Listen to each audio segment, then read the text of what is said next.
So. Könnten wir da hinkommen? Ja, aber will ich nicht. Wir dürfen mal unser Ziel vor Augen nicht verlieren. Wo ist es denn? Genau so. Es sollte... Da oben müssen wir hin. Wir sind noch nicht mal... Alter Schwede. Und hier tue ich hier meine Zeit verplempern.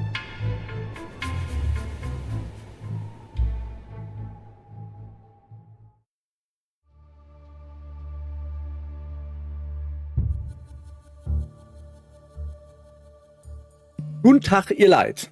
Halt, probiere ich mal was Neues und zwar versuche ich Hochdeutsch zu reden. Das ist doch schon mal sehr neu. Nee, ja, ich habe hier ein Spiel, was irre viel Spaß macht. Aber das ist schon ein bisschen dröge für so eine Let's Play-Reihe oder so. Und dann dachte ich mir so, komm, ich stream mal. Ich probiere mal Stream aus und jetzt juckt natürlich die Nase. Das ist natürlich sehr professionell, macht aber nichts. Ich würde mal sagen, genau, wir starten ein neues Spiel. Ich habe natürlich kurz reingespielt, Soundgedönse gemacht. Ich hoffe, dass es auch passt einigermaßen, weil jetzt muss ich hier nämlich dann live umschalten, habe ich mal gar keinen Bock drauf.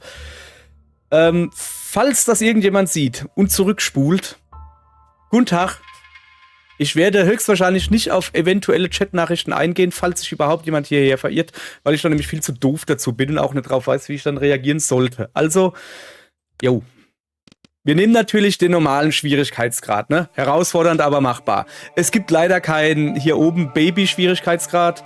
Den hätte ich genommen. Naja, jetzt halte ich meine Klappe. Kommt nämlich ein bisschen Intro. Denke ich.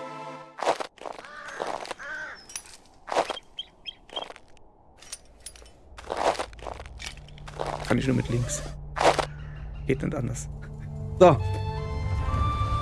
Hier sieht man schon mal, wie das Spiel heißt. Unglaublich. Insurmountable. Da oben müssen wir hin. Das ist unser Plan. Da oben hinzugehen. So. Ja. Es ist ein Adventure. So eine Art Text-Adventure. So ein bisschen mit Statistiken, sage ich immer. Es wird angepriesen als Roguelike. Nicht Roguelite. Roguelike. Also richtig Hardcore. Nee. Also, glaube ich jetzt nicht. Egal. Dein Blick wandert über die gigantische Berglandschaft. Du hast die gesamte Welt bereist. Kein Abenteuer war zu groß für dich. Aber diese Insel ist anders als alles, was du bisher gesehen hast. Es existieren über sie so gut wie keine Aufzeichnungen. Nur ein paar Gerüchte kursieren über eine unbekannte Besatzermacht. Eine Besatzermacht? Okay. Unterwegs bist du auf Hinterlassenschaften und verlassene Städten gestoßen. Du fragst dich, was hier vorgefallen ist, welche Geheimnisse diese Insel birgt.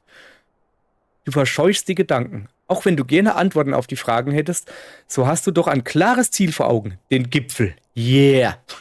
Um ihn zu erklimmen, bist du hergekommen. Er ist dein Antrieb. Hier unten sieht man übrigens immer, man hat manchmal vier Auswahlmöglichkeiten, im Moment nur Text vorwärts. Und hier eine kurze Erklärung, wie es funktioniert. So.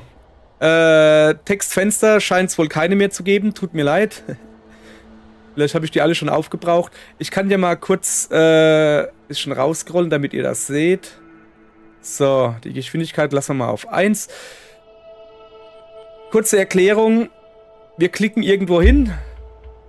Dann sucht der Computer irgendeine Route. Das ist nicht immer die beste. Manchmal muss man das Ganze auch händisch machen und sagen, dahin gehen, dann dahin gehen. Weißt du, so irgendwie. Das da und das da und das da sind so kleine Event-Dinger. Also das da, was aussieht wie Kopfhörer, das sind 2 Köpfe von Personen. Also du triffst da eine andere Person. Dann haben wir noch, Moment. Das ist eine Höhle. Da kann man reingehen, da kann man schlafen in der Höhle. Man kann auch im Freien schlafen, allerdings ist das nicht so sicher. Und was gibt's noch? Hinten ist eine Schatzkiste so. Also unser Ziel ist immer noch, wir müssen dahin. Ist natürlich die Frage. Ich geh erstmal dahin, ne? So. So, da geht's schon los. Warum geht denn die jetzt da drumherum? Achso, ich weiß, warum sie da drumherum geht. Ich glaube, Moment. Ja, weil der da nicht klickbar ist. Dann gehen wir mal, so wie es das Spiel empfiehlt. Übrigens, unten jetzt. Ich hätte vielleicht, Moment, das kann ich vielleicht noch machen. Moment, das kriegen wir hin, Eigenschaften, Mauszeiger erfassen. Okay. So, jetzt sollte hier ein Mauszeiger zu sehen sein. Sehr gut. Kann ich besser erklären. Ja, das am Anfang gibt jetzt riesen Erklärung. Also, ich hab's schon fast auf den Berg geschafft. Dann dachte ich mir, oh, das Spiel ist so geil. Ich muss da weiterspielen. Also so, dass ich das ein bisschen so mit der Welt teile, quasi. Genau, wo war ich jetzt? Ah ja, unten die Anzeigen. Das da ist unsere, du kriegst es sogar erklärt, unsere Gesundheit. Wenn Gesundheit auf 0 sinkt, ist dein Aufstieg vorbei. Das da ist deine Energie. Nicht zu verwechseln mit der Gesundheit, ne? Du kannst ja bei voller Gesundheit sein, aber du hast keine Energie, weil du lieber auf der Couch sitzt. Zum Beispiel. Alles, was du machst, also nicht alles, aber Klettern verbraucht Energie. Wenn die auf 0 fällt, dann geht es an unsere an unsere Gesundheit, sagen wir es mal so. Da hätte man noch Sauerstoff. Der wird erst dann wichtig, wenn wir auf einer gewissen Höhe auf dem Berg sind. Da braucht man dann Sauerstoff. Dann hätten wir Körpertemperatur. Ja, die sollte nicht fallen. Also das sind nicht 100 Grad. Wir sind nicht eine besonders heiße Person. Nee, das ist einfach Körpertemperatur 100 von 100. Wenn sie fällt, wird es weniger. So. Dann hätten wir noch hier die Geisteskraft. Wie bekloppt das du bist. Geisteskraft fällt langsam, aber stetig infolge der mentalen Belastung, die der Aufstieg mit sich bringt. Also wenn man Angst kriegt oder sowas. Hier hätten wir Schlafen. Wir haben ein Zelt dabei, das wir 3-mal benutzen können. Nach 3-mal benutzen ist das Zelt kaputt. Im Zelt rasten, ich glaube, das verringert... also wenn du schläfst, geht deine Temperatur runter. Und im Zelt geht sie weniger stark runter, wie wenn du im Freien schläfst. So irgendwie, das lassen wir jetzt natürlich noch.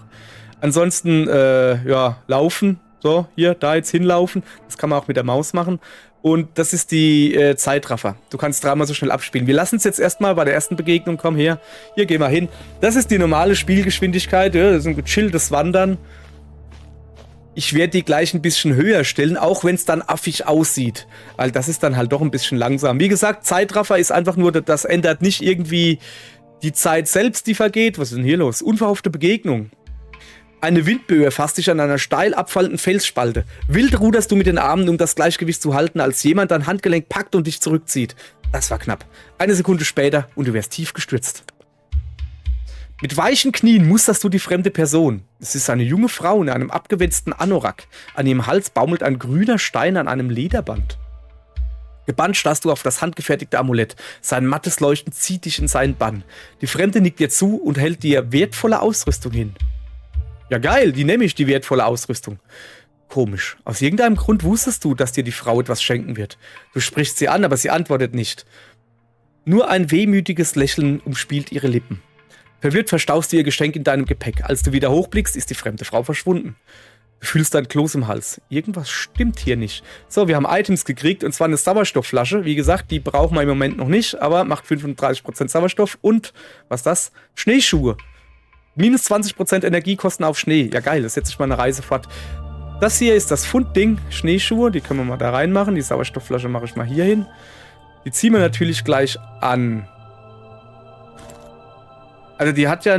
Moment. Die hat ja nur gesagt, dass es auf Schnee weniger Energie kosten. Also es gibt verschiedenes Terrain. Auf, ich glaube, Wiese läuft man halt am besten. Auf Schotterweg ist es schon ein bisschen, brauchst du mehr Energie. Und im tiefen Schnee zum Beispiel, da brauchst du deutlich mehr Energie. Also jeder Gang darüber zieht ja deutlich mehr Energie ab. Deshalb die Schneeschuhe. Die sagen aber jetzt nicht, dass sie auf anderen Straßen irgendwie mehr. Also ich lasse die jetzt einfach mal an. Ne? So, bestätigen. So. Jetzt ist natürlich die weitere Frage, sollen wir da hinten noch hingehen? Komm, wir gucken uns erstmal ein bisschen um. Das ist ja noch nicht weit. So, zack. Der grüne Pfeil zeigt natürlich hier, wie wir laufen. So, Computer hatten, wir müssen jetzt da hochklettern. Ja, komm, also bis hierhin machen wir noch in einfacher Geschwindigkeit, dann ist die Sache ja in Ordnung. Also hier gibt es wohl eine Schatzkiste. Da werde ich schon müde hier. So langsam ist das, ja, schon klar. Naja, vor einem verlassenen Camp liegen Thermosflaschen mit Tee. Du könntest dir Zeit nehmen, um die Zelte zu durchsuchen. So, wie ihr seht, hier, ja, einfach gar nichts machen. Zelt durchsuchen, dauert 6 Stunden. Wir haben hier unsere Uhrzeit. Die erste Hälfte ist Tageslicht, die zweite Hälfte ist Nacht. Oder ich schaue mich kurz um. Also, kurzum, ja, ich gucke mich da schon ordentlich um. So, guck mal hier. 2 Thermosflaschen mit Tee. Was macht Tee? Der macht Körpertemperatur. Plus 25. Okay, also 25% des Maximalwerts. Also Maximalwert ist im Moment 100. Also, ja, feine Sache. Und wir kriegen XP, wie man hier sieht. Wir können nämlich auch aufleveln. So, natürlich bringt das alles nichts, wenn wir jetzt keinen Platz im Inventar hätten. Haben wir aber. Also wir müssen auch mit dem Inventar ein bisschen managen. Was ist denn das eigentlich? Reduziert Energiekosten beim Klettern für eine begrenzte Zeit. Dauert 3 Stunden. Also nur beim Klettern. Das kann man noch gebrauchen. Ach ja, wir müssen hier gleich mal ein bisschen aufräumen. Was ist das da? Suppe gibt einfach Energie zurück. So, guck. Zack. So, und jetzt würde ich sagen, gehen wir da auch noch hoch. Wir haben ja gesagt, so, ich zeige euch jetzt, wie langsam die Leute, unsere Leute hier klettern. Guckt euch das an. Das Spiel, hätte ich vielleicht vorher sagen sollen, gibt es übrigens auch, ich spiele hier die PC-Version, gibt es auch für Konsolen. Ich hätte es ohne Scheiß, ich glaube, ich kaufe es mir nochmal für die Switch. Im Moment kostet es 20 Euro, ist nicht im Angebot. Wenn es irgendwann mal im Angebot ist und so ein 10er kostet, kaufe ich es mir auf jeden Fall. Wie gesagt, ich bin bisher nur, eigentlich bis kurz vor der Spitze. Ich hätte noch einen Klick machen müssen, dann wäre ich an der Spitze gewesen und habe gesagt, ne. 1, 2, 3, 4, 5. Sorry, ich muss meine Rückenlehne hochstellen. Dann habe ich gesagt, nee, das Spiel, das will ich nochmal von vorne spielen, nochmal ein geil. So. Gegen eine Felswand gelehnt sitzt ein Einheimischer und winkt dir zu. Als du dich ihm näherst, hält er dir mit schmerzverzerrtem Gesicht eine Sauerstoffflasche entgegen. Er sagt etwas zu dir, doch du verstehst kein Wort. Guck mal, wenn wir jetzt rausfinden, was ihm fehlt, das kostet einen Haufen Energie. Und Temperatur. Also ihr seht es dann da unten, was das kosten würde, so, also was es abzieht. Dafür kriegen wir ein bisschen Geisteskraft dazu, weil wir gute Leute sind, aber da brauchen wir jetzt nicht wirklich was. Wir können aber auch einfach die Sauerstoffflasche... Nee, wir sind natürlich gute Leute, wir gucken natürlich, was er hat. Du musst das entfremden. Immer wieder fasst er sich an die Schulter. Du bist dir sicher, er hat es sich ausgerenkt. Du machst ihm Handzeichen, dass er dir seine Hand reichen soll. Oh, Major Payne Style, jawohl. Ruckartig ziehst du an ihr. Ein Schrei, dann Stille. Nach ein paar Sekunden strahlt dich der Fremde an. Er bietet dir erneut die Sauerstoffflasche an. Du nimmst sie und freust dich darüber, ihm geholfen zu haben. Ach, guck mal, das gibt ordentlich XP. Die Sauerstoffflasche kriegen wir sowieso und da kriegen wir nichts. Weil wir schon voll sind. Okay, jetzt haben wir schon 2. Guck mal, ein Level abgekriegt. So, sehr schön. Das ging ja flott. Das hier, was passiert, wenn ich das da drüber mache? Ah, nix, geht halt nicht. So, sehr schön. Dann gucken wir mal, was wir kriegen. Level-Ups, ich glaube, die zählen aber nur für die derzeitige Mission. Unsere Mission ist übrigens komm mal her, ich kann es mal anzeigen. Erreiche den Gipfel und schreibe Geschichte. Wilde Berggipfel, die steil in den Himmel ragen. Viele Jahre war die Insel von der Außenwelt abgeschnitten. Doch nun ist der Zeitpunkt gekommen, die weißen Flecken auf der Landkarte zu tilgen und das Gebirge zu erkunden. Dann sieht man auch hier die Luft so ein bisschen. Also normal, dicke Luft, sauerstoffreich und frisch. Es gibt warme Nächte und mein erster Aufstieg. Und Belohnungen, wenn ich das schaffe, ist dann halt Gegenstandswissen und Charakterwissen. So, das ist hier erste Mission. Wie gesagt, das Spiel ist wohl schon älter, ist von 2021. Das hier ist Version 2.0. Da haben sie nochmal deutlich was verbessert, habe ich mir sagen lassen, vom Internet. Es wird jetzt gescheite Missionen geben und sowas. Also, keine Ahnung, so bewusstes Erleben. Wenn du ein Eventfeld betrittst, also so wie das eben mit dem Berg drauf oder mit der Person oder sowas, dann erhält man 3 Geisteskraft. Geisteskraft ist mir im Moment erstmal noch egal, weil, also mir geht es vor allen Dingen um Energie und Temperatur. Erhalte beim Aufwachen etwas Energie, Körpertemperatur und Sauerstoff. Aktiv bis zum Ende der Mission. Ja, geil. Würde ich nehmen. Warme Gedanken. Erhalte etwas Körperkraft beim Benutzen eines Gegenstands. Nee, ich nehme das da. Das ist schon ziemlich geil. So. Jetzt haben wir die Fähigkeit gilt jetzt hier für diese Mission und die ist jetzt halt immer aktiv. Feine Sache. So, wie ihr jetzt auch seht, Moment, ich scroll mal wieder ein bisschen raus, ist es jetzt, hoppala, dunkel geworden. Oh, Nachtlichter. Es ist jetzt dunkel geworden. Im Dunkeln ist es deutlich kälter. Und man verbraucht deshalb dann mehr Energie und die Kälte geht schneller runter. So, ich gucke mich mal hier. Übrigens, also ihr seht auch schon hier am Rand, dass es kalt ist, ne? Was ich sagen will ist... Komme ich denn hier runter? Was ist denn das da unten? Eine Höhle? Das wäre ein riesen Umweg. Wir haben eh schon relativ wenig Energie. Ich würd sagen, lass mal gut sein, Ja, wohl. Wie lange dauert das, bis wir da unten sind? Moment. Ja, das Ding ist, was ich gelernt habe. Aber warte mal, wir wollten ja schneller machen. Hier, zack, zack. Beweg dich, Junge. Was ich gelernt habe vom Aufstieg ist, du kannst nur 3-mal im Zelt schlafen. Das ist verdammt wenig. Es empfiehlt sich immer, in Höhlen zu schlafen. Wenn eine Höhle da ist, schlaf lieber in der Höhle, wie das Zelt zu benutzen. Zelt nur so im Notfall benutzen. Übrigens dreht die Kamera nicht selbst, das darf ich alles selbst tun. Und die ist auch kacke. Jetzt, wie ihr hier seht. Also, ist schon, das muss man wollen. So, guck hier. Du betrittst eine Höhle, sie ist trocken und windgeschützt. Weiter hinten erkennst du einen kleinen Tunnel, der die Dunkelheit führt. Okay, ich kann mich schlafen legen, aber komm, ich erkunde den Tunnel. Es ist jedoch zu dunkel, dass du deine Hand vor Augen nicht sehen kannst. Was wird jetzt benötigt? Eine Fackel. Ja, ich drehe trotzdem die Dunkelheit. Du kriechst auf allen Vieren durch die Dunkelheit. Nach einer Weile stößt du auf Geröll. Der Gang ist wohl eingebrochen. Hier geht's nicht weiter. Na, wenigstens ein bisschen XP gekriegt. Also, jetzt kann ich mich schlafen legen. Man kann auswählen, hier einen viertelsten Tag schlafen oder einen quasi halben Tag. Das Problem ist jetzt, sehe ich das richtig, dass wir kurz vor Nacht sind, ne?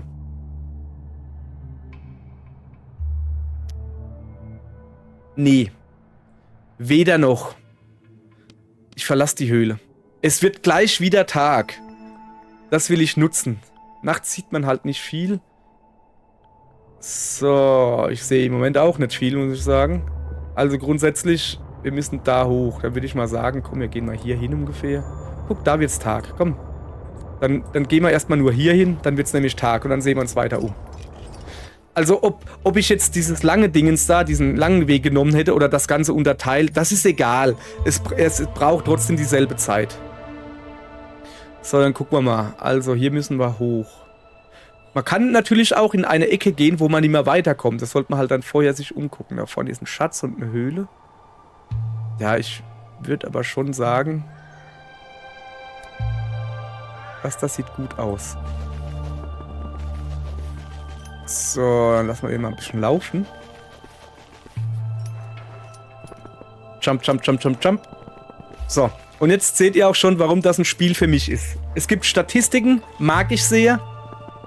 Man hat sehr viel Zeit, also so, um sich zu überlegen, was man macht. Es kommen keine Quicktime-Events, brauchst kein Skill irgendwie.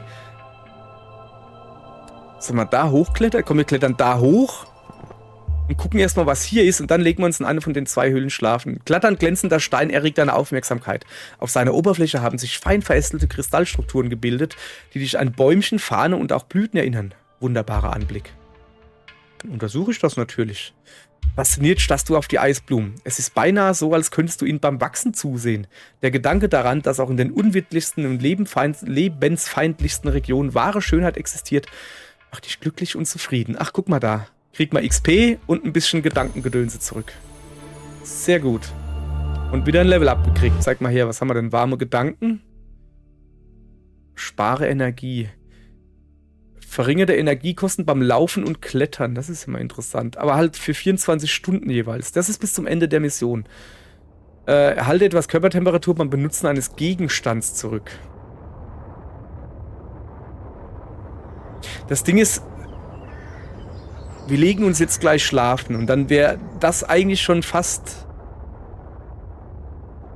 Aber auf der anderen Seite, das nehmen wir überhaupt, komm, dann sind es halt... So, okay.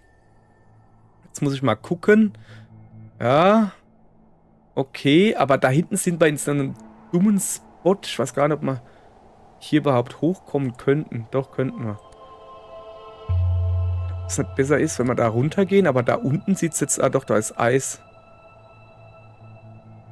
Da gibt es halt viel zu klettern daneben. Klettern kostet halt tierisch viel Energie.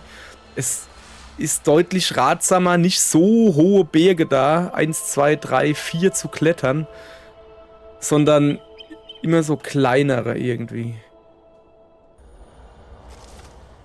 Ich könnte ja aber auch da außen rumgehen.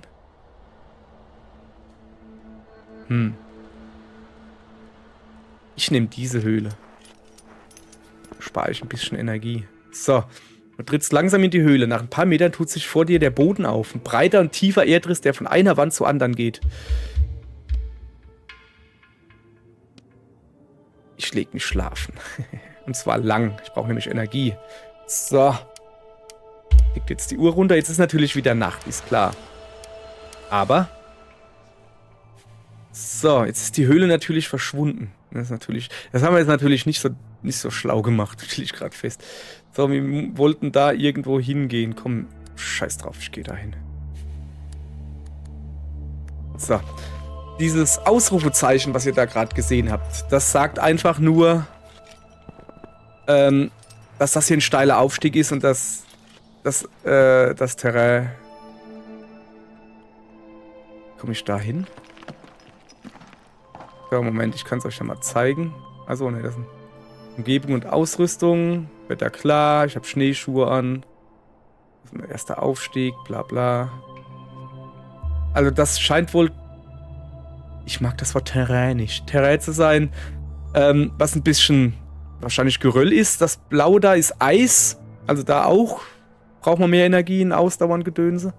Also da unten ist einer, aber... Na, ist es vielleicht besser, da oben erstmal hochzugehen? Ja, komm, wir gehen da oben hin. Ich will nämlich wissen, was das ist. Na, willst du nicht? Komm. Los. Schneller. Man kann ja klettern hier. So. Du stehst am Eingang einer Eishöhle. Das Licht, das sich durch das dicke Eis kämpft, lässt die Wände in einem tiefen Blaue strahlen und wirkt belebend auf dich. Guck mal hier, kriege ich wieder XP und ein bisschen Zeugs in den Kopf. Aha. Also das ist einfach wohl irgendwas, also diese Sonnen da habe ich doch eben schon mal eine gesehen. Da, das scheint wohl irgendwas zu sein, wo du gehst hin, kriegst du irgendwas dazu, ohne dass du was verlierst. So, jetzt... Ich glaube, da komme ich dann... Sag mal her. Doch, der neben den Felsen, okay. Dann würde ich aber sagen... Ja, nee. Okay, das geht gar nicht wirklich anders. Boah, ey. Kann man hier nicht drüber? Nee. Da sieht man am Mauszeiger. Geht nicht. Er kann wirklich nur da runter, daneben wieder hoch. Ja, dann machen wir das halt so, ne? Junge, das ist... Da hätte ich mich vielleicht mal gescheit umgucken sollen. Guckt euch das mal an. Ach so. Nee, ich habe das falsche Ding geklickt. Moment. Wir können hier einfach mit Rechtsklick abbrechen. Passiert auch nichts. Kein Problem. Ich will diesen Fels da haben. So. Da will ich hin. So, jetzt müssen wir so langsam... Ich glaube, ich schlage hier ein Zelt auf oder so. Auf einem begrünten Felsplateau erkennst du eine bucklige Greisin, die zwischen schroffen Felsen nach genießbaren Pflanzen oder Beeren sucht. Als sie dich erblickt, lächelt sie dich an und hält dir ein paar Kräuter entgegen. Ja geil, nehme ich natürlich. Nachdem du die Kräuter eingepackt hast, willst du der Frau danken. Sie aber hat sich schon von dir abgewandt und geht wieder ihrer mühseligen Arbeit nach. Wir kriegen Mondkräuter. Oh, die geben Geisteskraft zurück, aber kosten ein bisschen Gesundheit. Okay, dafür kriegt man noch XP. Ja, wir haben schon ordentlich was. Also jetzt müssen wir aber hier... So. Und bevor ich jetzt hier weitermache... Ne, das ist keine Höhle. Ich wollte gerade sagen, bevor ich jetzt hier weitermache... Wir schlagen jetzt hier ein Zelt auf. Hoppala. Das geht so nicht, das geht so.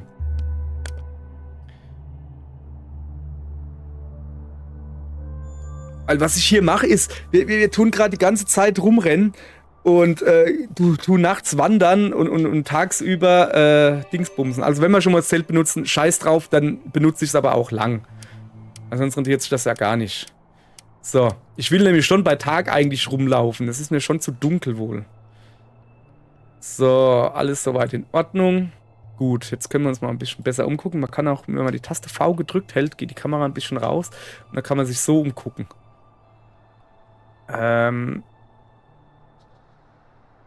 Ich glaube, dass ich daneben hoch muss, weil da sieht es mir nicht aus, als könnte man... Also da geht es nicht weiter. Guck, da kommt man nicht hoch. Ich muss wohl da außen rumgehen. Also ich muss auf jeden Fall darüber, das ist klar. Warte. Aber du stapfst durch den lockeren Schnee, als dein Stiefel plötzlich keinen Halt mehr findet. Unter der Schneedecke hat sich eine spiegelglatte Eisschicht gebildet und ehe du dich versiehst, landest du auf allen Vieren. Wir sind hier auf spiegelglattem Eis, das war das Problem. So. Minus 34,2 Körpertemperatur, alter Falter. So, was ich eigentlich machen wollte ist... Was war das? Da hat gerade was gekrummelt. Ja, nee, komm. Ich lasse das da unten jetzt. So. Also das hier ist Eis gewesen. Das scheint mir Tiefschnee zu sein. Ja, hört sich auch nach Tiefschnee an. Tiefschnee ist in Ordnung, da haben wir ja so Schuhe. Vor einem verlassenen Camp liegen Thermosflaschen mit Tee. Du könntest dir die Zeit nehmen, die Zelle zu durchsuchen. Wenn ich sie... Es kostet 19. Das ist schon... Also hier... Das ist schon ordentlich. Kurz umgucken. Komm, ich schaue mich mal kurz um. Thermosflasche mit Tee.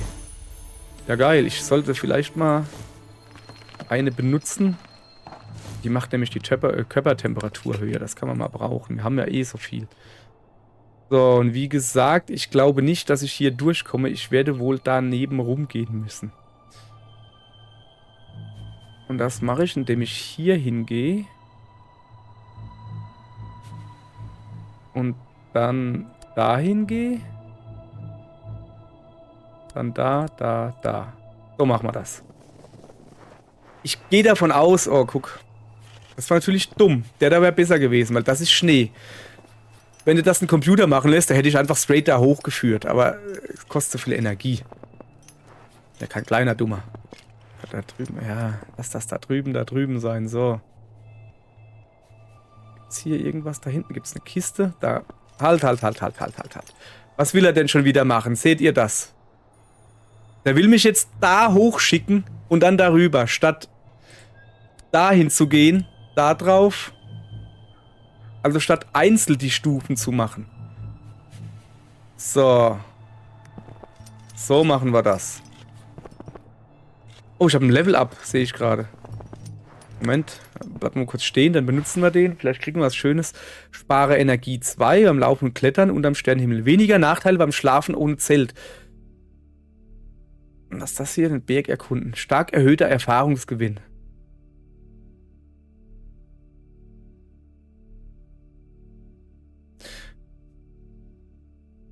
Das ist natürlich geil, ne? Ist das noch aktiv?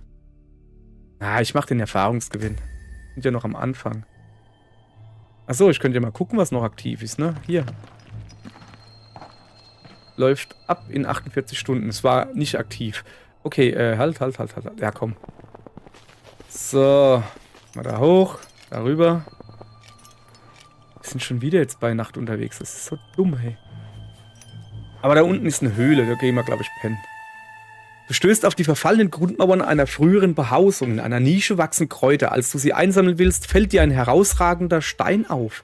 Er scheint beweglich zu sein. Vielleicht eine Art Schalter? Also Kräuter ernten, Schalter betätigen. Das kostet einen Haufen Energie. Egal, ich mach's trotzdem, auch wenn es einen Haufen Energie kostet.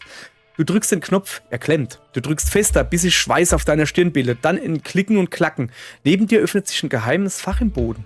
Du beugst dich hinunter. Mehrere Steinscherben mit unbekannten Schriftzeichen. Schon faszinierend, aber du musst weiter. Ja geil, hätte ich lieber die Kräuter genommen. So. Wie komme ich denn da hin? Alter. Nee, das schaffe ich nicht. Also da, wo es rot wird, da wird es dann an die Lebensenergie gehen. Nee, das macht man nicht. Aber ich habe schon verdammt wenig Lebensenergie. Das habe ich ja nicht so gut hingekriegt. Guck mal. Ah, guck mal da. Das schaffen wir. Dann machen wir das. Und dann gehen wir lange schlafen. Und danach ist es hell, hoffe ich doch. Und dann gucken wir uns mal um. So, was ist das da eigentlich für ein leuchtendes Ding? Du betrittst eine Höhle. Sie ist trocken und windgeschützt. Allerdings vernimmst du einen strengen Geruch. Vielleicht ist mein Bruder drin. Du gehst tiefer in die Höhle hinein. Nach wenigen Metern kommst du an ein kleines Wasserloch. Ein feiner Lichtstrahl fällt durch eine Öffnung in der massiven Felsdecke und spiegelt sich auf der Wasseroberfläche. Ein Lichtspiel entsteht und hält dich für einen Augenblick in seinem Bann. Krass. Okay. So, XP gekriegt. Und diesmal lege ich mich wirklich schlafen. Und zwar lange. Ja, siehst du, dann sind wir noch relativ am Morgen. Das ist in Ordnung. Kriegt man auch wieder Energie. Und wir kriegen ja beim Schlafen auch ein bisschen Wärme zurück. Haben wir ja ganz am Anfang eingestellt. Es war ziemlich gut, dass wir das gemacht haben. Yes, nee, was ist denn hier los? Schneesturm, wir gucken mal. Wetter. Klettern kostet mehr Energie. Das ist schlecht. Wir sind auf 5000 Meter und die Todeszone ist das, wo man Sauerstoff braucht, beginnt ab 6000. So. Und die ganzen Dinger da vorhin schon? Pass auf, wir gehen dahin. Und da müssen wir ja eh wieder runtergehen und tun erstmal, was ist denn das da? Moment, Level up, Level up, Level up. Erst immer den Level up machen, weil vielleicht kriegt man ja sowas hier, Kraft sparen zum Beispiel. Energiekosten auf allen Feldern plus 10 Zeitkosten auf allen Feldern. Also reduziert die Energiekosten, erhöht aber die Zeit. Euphorie 1, verringert die Energiekosten in der Todeszone. Das könnte man bald gebrauchen, wir sind fast in der Todeszone. Ruhig angehen 2, wenn du aufwachst, erhalte 7 Energie, 7 Körpertemperatur und 7 Sauerstoff. Ach, das ist der zweite Level von... Wo haben wir es denn? Ich weiß gar nicht. F2? F2, geht gerade hier nicht. Egal, okay, ich würde das da wählen oder das da.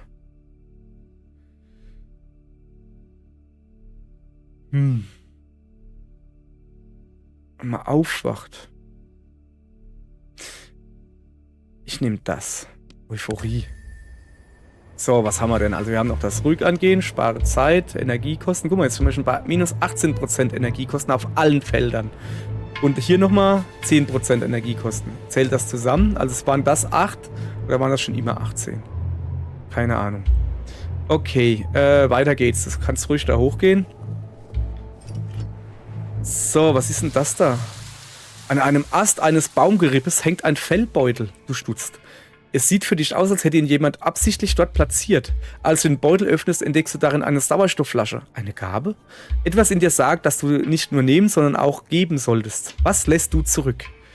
Also, ich brauche da eine Konservendose. Ich habe nur eine. Dafür kriege ich eine Sauerstoffflasche. Von denen habe ich 3. Achso, ich kann was aussuchen. Heißer Tee. Ich nehme die Gabe, ohne etwas zurückzugeben. Na, das machen wir nicht. Dann gebe ich lieber ein bisschen Tee. Ne, hier, Tee. Achso, ich muss das darüber. Auf der anderen Seite.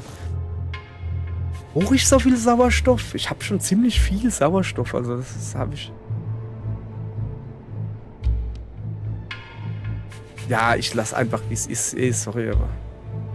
So, was ist denn das hier? Eine Höhle? Ne, ich will da hoch. Ich will wissen, was da so schön glänzt. Was ist das? So ein komisches Schrein. Aha. Eine Feuerstelle, aber keine Seele weit und breit. Noch züngeln Flammen und widersetzen sich den eisigen Winden. Dem Feuer dabei zuzusehen, wie es um sein Überleben kämpft, hat eine meditative Wirkung auf dich.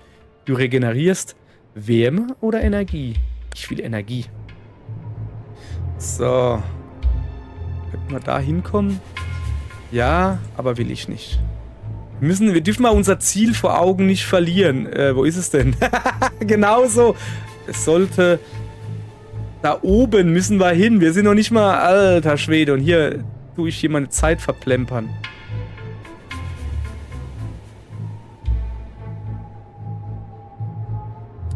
Wir gehen da jetzt hin. Dann holen wir das da oben. Und dann gehen wir da runter schlafen. Vor einem verlassenen Camp blieben Thermosflaschen mit Tee. Jetzt komm, ich habe genug Zeit. Ich untersuche gründlich. 2 Thermosflaschen. Ja, cool. Die nehme ich mit. Wisst ihr? Das ist rentiert so. Ich würde gerne die Thermosflaschen irgendwie so nebeneinander kriegen. So ungefähr. Muss ja alles seine Ordnung hier haben, weißt du? So, bestätigen. Dann gehe ich da oben gucken, was es hier gibt. Ein provisorisch an einem Felsen angebrachtes Zelt erregt deine Aufmerksamkeit. Als du näher trittst, entdeckst du einen schlafenden Bergsteiger. Seine Kleidung ist an einigen Stellen zerfetzt und auch sein Gesicht lässt vermuten, dass sein Zustand kritisch ist. Du kannst nicht einschätzen, ob und wie lange er noch durchhalten wird. Komm, ich helfe ihm. Du bringst den Fremden in die stabile Seitenlage und redest ruhig auf ihn ein. Trotz deiner Bemühungen gibt er keinen Ton von sich. Du kannst ihm nicht helfen. Shit. Ja, naja, wenigstens ein Level abgekriegt, so. Dann hätten wir hier warme Gedanken. Kontrolliertes Atmen. Zusätzlicher Sauerstoffgewinn beim Bewegen. Erhöht Maximalwert für Sauerstoff. Oh, das ist gut, glaube ich. Bewusstes Erleben. Wenn du ein Eventfeld betrittst, erhalte... Nee, das nehmen wir. Das nehmen wir. So. Was war das? Nur aktiv in der Todeszone? Ach, die Euphorie. Ja, macht nichts. Wir sind wie gesagt, wir sind auf 5000 Meter. Wir sind bald in der Todeszone. So. Es wird jetzt bald dunkel. Ich würde sagen, Wir gehen in diese Höhle, nächtigen da. Bin ich richtig gegangen, ja. Du betrittst eine weit verzweigte Höhle im hinteren Bereich, bemerkst du ein erloschenes Lagerfeuer. Davor liegt zusammengerollt unter einer Felldecke eine fremde Person. Wieso sollte ich denn den wecken?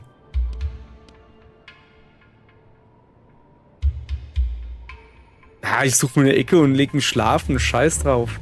Der wird auch froh sein. Guck mal, jetzt kriegen wir Energie, Körpertemperatur und einen Haufen Sauerstoff dazu. Ey, das ist ja wirklich krass. So, Nacht beginnt. Ja, die Nacht ist schon fast wieder rum. Jetzt können wir wenigstens, hoffe ich doch, guck mal hier. Ja, so ungefähr. Da oben müssen wir hin, ja.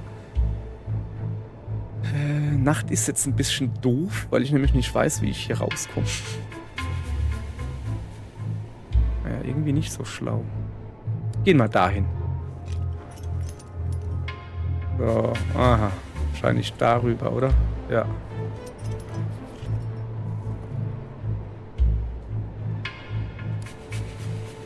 Also, ich bewege mich jetzt nur sehr, sehr langsam vorwärts. Einfach nur, da guck, es wird wieder Tag. Schön. Schönes Wetter wenigstens. Lass mal, hey Kamera, nervt mich nicht. Hier, so, guck. Wir haben da noch ein ordentliches Stück vor uns. Wo sind wir denn? Also wir müssen da hoch, aber da ist Eis. Ist keinen anderen Weg? Da können vielleicht die Steine zu Steinen. Ja, ich glaube, das ist eine gute Idee. War hier nicht gerade irgendwas? Schatzkiste, die ist nicht so weit, die nehmen wir noch mit. Ah, dann halt großer Berg dazwischen. Was haben wir denn hier? Du marschierst über eine schneebedeckte Ebene, als du mit deinen Stiefeln an etwas Länglichem hängen bleibst. Du staunst nicht schlecht. Ein dickes schwarzes Kabel? Warum ist das hier? Und wohin führt es? An einem Kabel ziehen ist immer eine schlechte Idee. Das Kabel führt dich zu einer kleinen Schlucht. Dort verläuft es steil abwärts und verschwindet schließlich in einem Haufen Geröll. Alles deutet auf einen Erdrutsch hin. Ob es sich lohnt, herabzuklettern und nachzusehen? Das interessiert mich jetzt aber wirklich. Mit deiner Fußspitze ertastest du einen Vorsprung. Das Gestein scheint zu halten. Erst als du dein Gewicht verlagerst, löst sich ein großer Brocken und schlägt krachend auf den Boden ein. Nur durch einen beherzten Sprung verhinderst du, dass du mitgerissen wirst. Deine Beine und Hände zittern. Nein, die Aktion ist zu riskant. Besser du konzentrierst dich auf deine eigentliche Aufgabe. Naja. Ah, nichts gewesen außer Spesen, außer Erfahrungspunkte. Wo ist der Berg hin? Da. Da hinten ist noch was. Eine Kiste. Ne, ich habe jetzt erstmal genug von Kisten. So. Ich würde sagen, wir gehen mal da hoch. Dann nach Möglichkeit dahin. Ja, wir haben noch Schneeschuhe, da ist das schon in Ordnung. Da will ich runter. So, und grundsätzlich müssen wir da hoch. Ich würde aber gerne...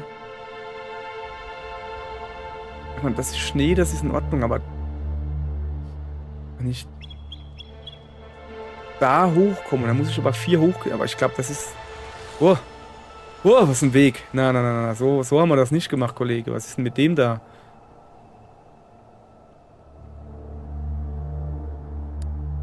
Wieso kann ich denn da nicht hin? Oh, das muss ich jetzt ausprobieren. Tatsächlich. Hätte mir auch vorher gucken können. Ich muss wirklich da hinten rumgehen. Ja, hopp, komm dann. Machen wir das halt so. Ja, war jetzt ein bisschen doof von mir. So, ein bisschen reinzoomen, dass man so schön klettern sehen kann. So. Also. Da kann ich nicht drauf klettern. Aber da. Es kostet halt ordentlich Ausdauer. Also, Energie. So, aber jetzt sind wir hier oben. Normalerweise hätten wir jetzt hier dieses Schnee hochklettern müssen, aber ich glaube, das ist halt deutlich einfacher, wenn man das so macht. Guck mal, das kostet fast keine Ausdauer. Nur das Klettern selbst. Wenn wir hier halt gut vorwärts kommen, da hochzuklettern, das wäre mir... Oh shit. Da hat er wohl nicht gescheit geguckt, hä? Ja.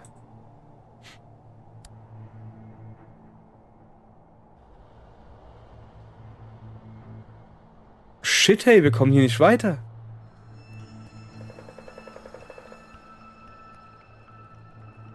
Ja, weil...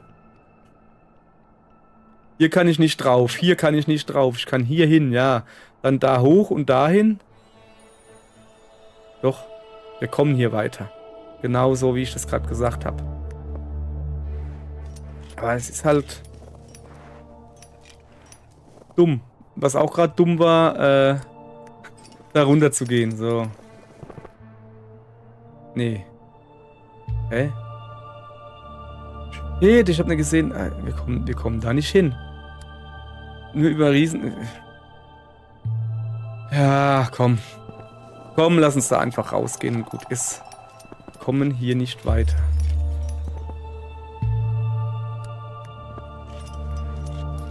Das habe ich natürlich einen riesen Umweg. Siehst du, das ist das Problem. Riesen Umweg bin ich gegangen jetzt. Nur weil ich doof bin. So. So. Eventuell soll ich vielleicht weniger quatschen. Nee. Und mehr mich auf mein Zeugs hier konzentrieren. So, jetzt pass auf. Ich will... Gibt's hier noch irgendwie... Ich glaube, ich werde hier ein Zelt benutzen, aber da gehe ich noch hin. Ja, ich muss ein Zelt benutzen. Ich meine, guckt euch mal meine Lebensenergie an. Was haben wir denn hier? Auf einem Felsen hockt regungslos ein Fremder. Ich sehe gar keinen. Seinen nackten Oberkörper zieren zahlreiche Tätowierungen, fremdartige Muster und Symbole, die sie vor allem die spirituellen Anführer des hiesigen Naturvolks tragen. Es ist bitterkalt und du fragst dich, ob der Fremde erfroren ist. Den laber ich natürlich an. Ich sehe hier auch gar keinen sitzen. Der Fremde öffnet die Augen und du wirfst dir einen strengen Blick zu. Erfroren ist er jedenfalls nicht. Okay, ich glaube, der meditiert, wenn er schon so böse guckt. Ich hinterlege Nahrungsmittel und lasse ihn in Frieden. Ich habe nur eine Nahrung. Das macht Körpertemperatur. Ich habe nur eine Nahrung. Die würde ich halt wirklich gerne behalten.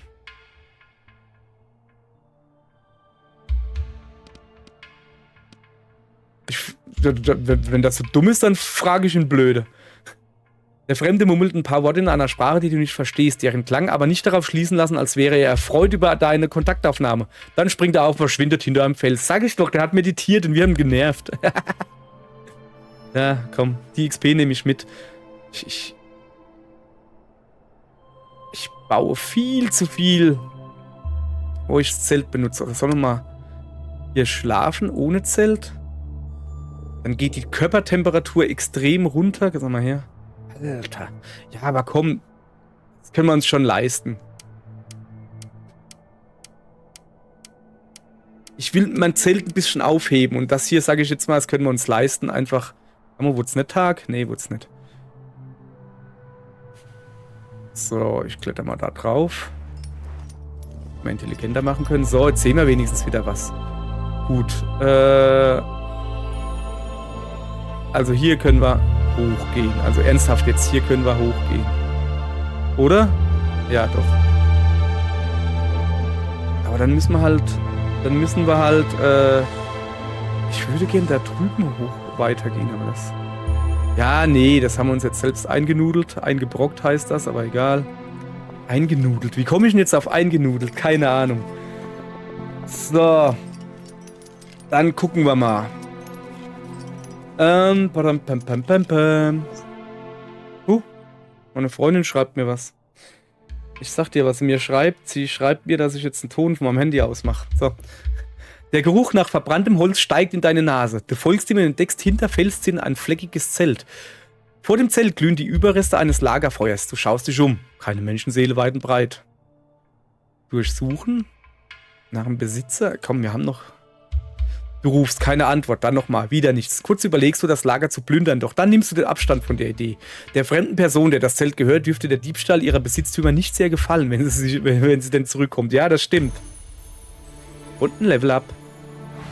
Was haben wir denn hier? Berg erkunden für 48 Stunden. Erfahrungsgewinn in Events. Nochmal mehr Erfahrungsgewinn. Boah. Verringer der Energiekosten beim Laufen und Klettern. Das könnte man jetzt gebrauchen. Wir sind jetzt nämlich viel am Klettern. Oder... Noch mehr Sauerstoffgewinn beim Bewegen. Erhöht Maximalwert. Nochmal. Ich nehme das. So. War da nicht irgendwas? Nee. Also, wir müssen dahin. Du marschierst einen Hügel hinauf, auf dessen Schneedecke der Wind wellenartige Muster hinterlassen hat. Endlos, gleichförmig. Wie hypnotisiert setzt du einen Schritt nach dem anderen. Plötzlich rutschst du weg und landest auf dem Hosenboden. In einem Affenzahn rutschst du den Abhang hinunter, wild um dich greifend. Endlich kommst du zum Stillstand. Dein Herz hämmert gegen die Brust. Nochmal gut gegangen. Holla. So. Da hoch, da hoch. Da hoch. Ich will da hinten an die Kiste natürlich, ne? Natürlich. So. Gibt's hier Feines? Du stößt auf Überreste einer Mauer. Ein steinerner, stark verwitterter Wolfskopf starrt dich aus leblosen Augen an. Ach, das ist ein Relikt. Das kostet Energie. Ich bleibe und untersuche. Na, das kann ich mir nicht leisten gerade, sorry. Gibt's hier irgendwie noch etwas? Da drüben gibt's. Also da drüben gibt's eine Höhle, da. Mach mal hier das Ding da einklappen hier, dass ich hier ein bisschen. Also da drüben gibt's eine Höhle. Hier gibt's. Moment. Kann ich da. Aber ich glaube. Also ich würde halt gerne da hochgehen. Also ich komme da oben an dieses Dingens dran. Aber ich glaube, dass ich dann hier nicht mehr weiterkomme. Weil da hinten so... Nee, ich kann's... Schwer zu sagen.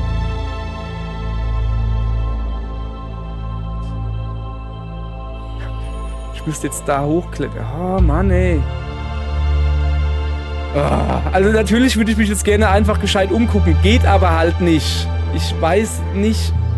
Okay, da hinten ist noch was. Ich wag das jetzt einfach, komm. Warte. Ich habe eine gute Idee. Wenn wir jetzt viel klettern hier. Ich habe doch hier einen Kletterhaken. Für 3 Stunden. Den nutze ich jetzt. So. Also. Ja komm, kannst wieder schneller machen hier.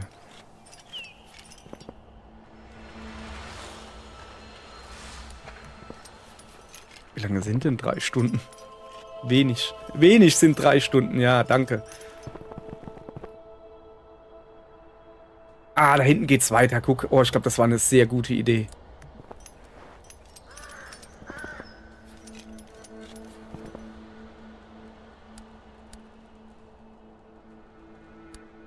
So. Also das da oben, da kriegt man wieder irgendwie was Plus, ohne Minus zu kriegen. Als du auf der Kante eines Abhangs über Felsbrocken balancierst, bemerkst du unter dir einen Einheimischen, der wild mit den Armen fuchtelt. Er signalisiert dir, dass du dich beeilen sollst. Viele der Steine sind lose und drohen in die Tiefe zu stürzen. Ja, dann beeile ich mich natürlich. Als du von Fels zu Fels springst, um schnell aus der Gefahrenzone zu kommen, knickst du mit dem Fuß um. Dir entfährt ein Schmerzensschrei, doch du humpelst weiter, bis du sie wieder sicheren Boden unter den Füßen spürst. Dann schaust du dir deine Verletzung an. Dein Knöchel schwillt bereits an. Was ist denn das hier? Plus 30 Energiekosten für 16 Stunden. Ich glaube, es geht los. So. Guck mal hier. Nordlichter. Was für ein Anblick. Und das am Tag. Was gab's? Geisteskraft und 391 Erfahrungspunkte. So. Da wir eh bald Nacht haben, macht dieses... Ja. So, oh, was ist das? Du stolperst über den Kadaver eines toten Hirsches. Keinerlei Spuren von Verwesung. Das Tier ist erst kürzlich verendet. An seiner Schnauze hängen die Reste von zerkauten Kräutern. Seine letzte Mahlzeit. Und vermutlich unverdaut. Du könntest den Magen des Tieres aufschneiden, um an die Kräuter zu kommen. Junge, da liegt ein frisch gestorbener Hirsch. Wir haben ein Messer. Auf die Idee zu kommen, das Fleisch zu nehmen und zu braten. Stattdessen den Magen aufschneiden, um an die Kräuter zu kommen. Und am Schluss sind die Kräuter giftig und daran ist er gestorben. Ja, aber komm. Geschafft. Du hast tatsächlich ein paar unverdaute Kräuter im Magentrakt des Hirsches gefunden. Yay. Okay, danke. Für was brauche ich das? So.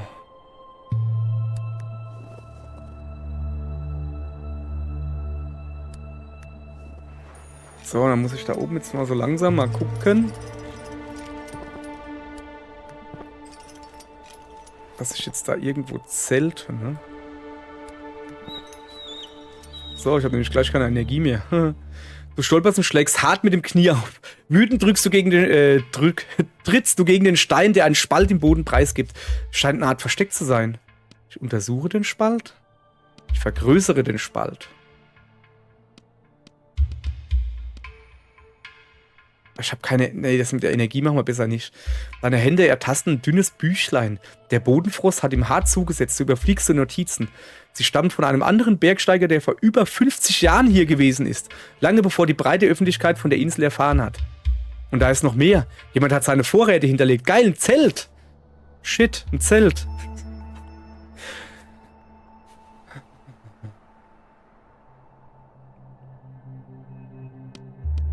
Also ich trinke erstmal einen heißen Tee, ne? So, guck. Das kriegen wir doch gelacht, wenn wir das nicht unterkriegen würden. Bestätigen. Man kann nicht eigentlich diese Flasche irgendwie hier... Nee, kann ich nicht. So, haben wir doch gut hingekriegt. Jetzt könnten wir da hochklettern. Dann sterben wir unterwegs. Ja, wir können aber auch erst morgen weiterklettern. Guck mal, wir haben jetzt hier ein Zelt. Hoppala, das werden wir jetzt halt nutzen. Ja, ich will das Zelt verwenden. Ich will lang drin pennen. So. Gibt es ordentlich Energie zurück.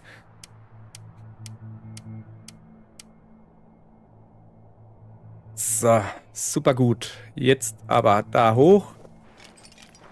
Haben wir noch das Kletterdingens aktiv? Ja, ich habe noch einen verstauchten Knöchel.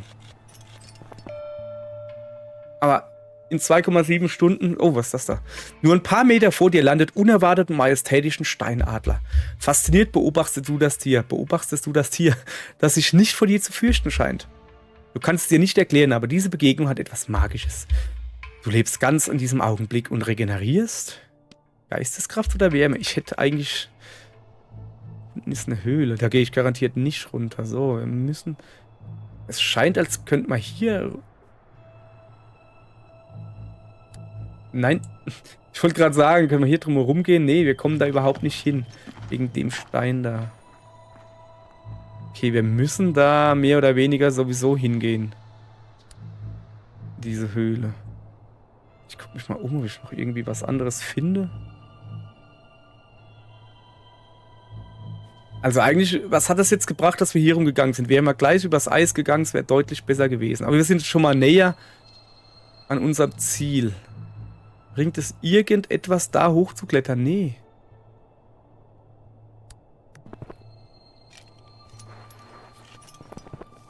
So.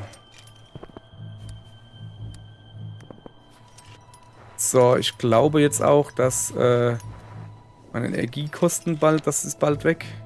Was haben wir denn hier? Bis zum Ende der Mission. Ah ja, okay. Moment. Du betrittst eine Höhle, sie ist trocken und windgeschützt. Weiter hinten erkennst du einen kleinen Tunnel, der in die Dunkelheit führt.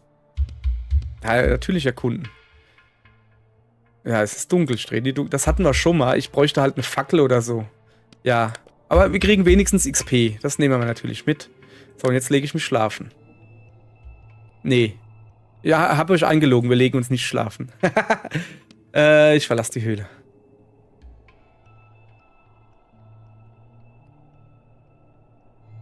Da müssen wir 2 hoch, da muss ich dann aber da eh... Nee. Nee. Achso. Da hoch. Habt ihr jetzt gesehen, wie das Spiel mir dummerweise sagen will, dass ich zu spielen habe? Das machen wir schon mal gar nicht, Scholz. Aber da ist es dann halt glatt da auf dem Gletscher.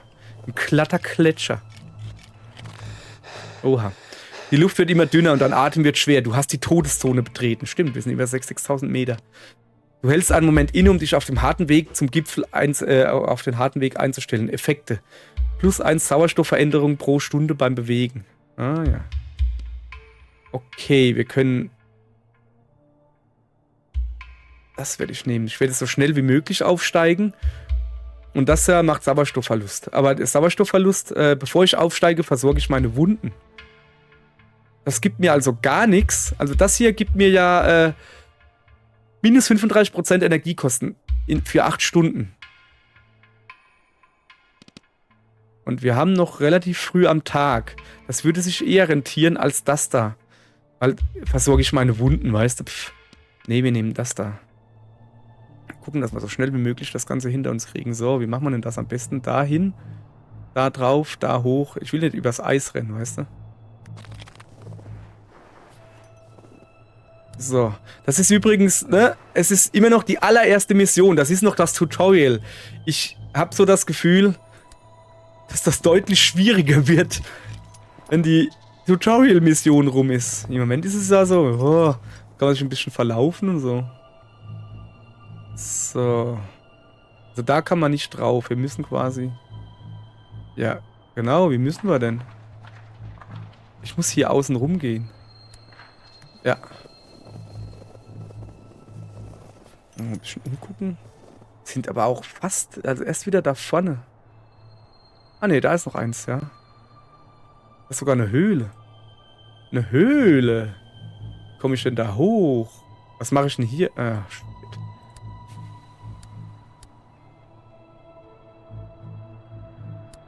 so machen wir das. Ich komme anders nicht wirklich auf das Plateau drauf. Ich hätte eh so rumgehen müssen. So. Jetzt erstmal ein bisschen umgucken. Falls ihr euch wundert, was ich immer da unten gucke. Ja, ich muss gucken, wo die V-Taste ist. Ich könnte auch einfach Steuerung V, dann finde ich es auch ohne zu gucken. Also, wenn ich mit dem kleinen Finger auf Steuerung gehe, auf die String-Taste oder die Strategie-Taste, STRG halt. Dann finde ich automatisch V und X und C. Aber nur wenn ich... ja, ist auch egal jetzt so. Wir gehen da oben rum. Und dann gehen wir da runter pennen. Eine gute Idee, glaube ich. So, du kletterst in eine Höhle und atmest tief ein. Die Luft ist wärmer hier unten, feuchter und sauerstoffreicher. Du hast beinahe das Gefühl, als würde sie dich benebeln. Deine Glieder werden schwer, doch dein Geist bleibt wach. Du entspannst und regenerierst Energie. Natürlich Energie, ich brauche keinen Sauerstoff. So, lass mal gucken. Wenn wir dann da unten sind. Was ist denn das da eigentlich? Kann ich hier irgendwie...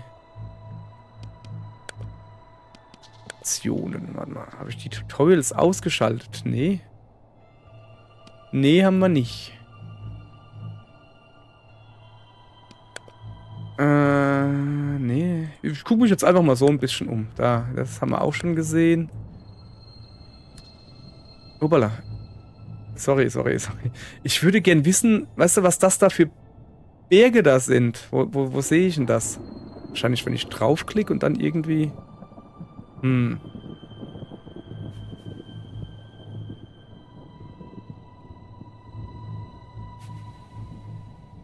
habe keine Ahnung.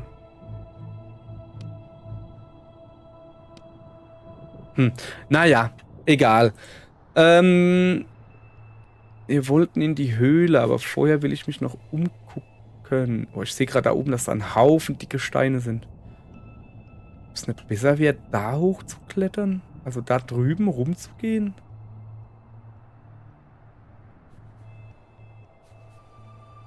Aber ich habe halt Angst, dass ich dann da... Ja, aber wohl. Also, Fakt ist, wir müssen pennen. Und das machen wir da unten. Man tritt jetzt langsam in die Höhle. Nach ein paar Metern tut sich der Boden auf. Ein breiter und tiefer Erdriss, der von einer Wand zur anderen geht. Ich erkunde den Riss. Leg mich eh gleich schlafen.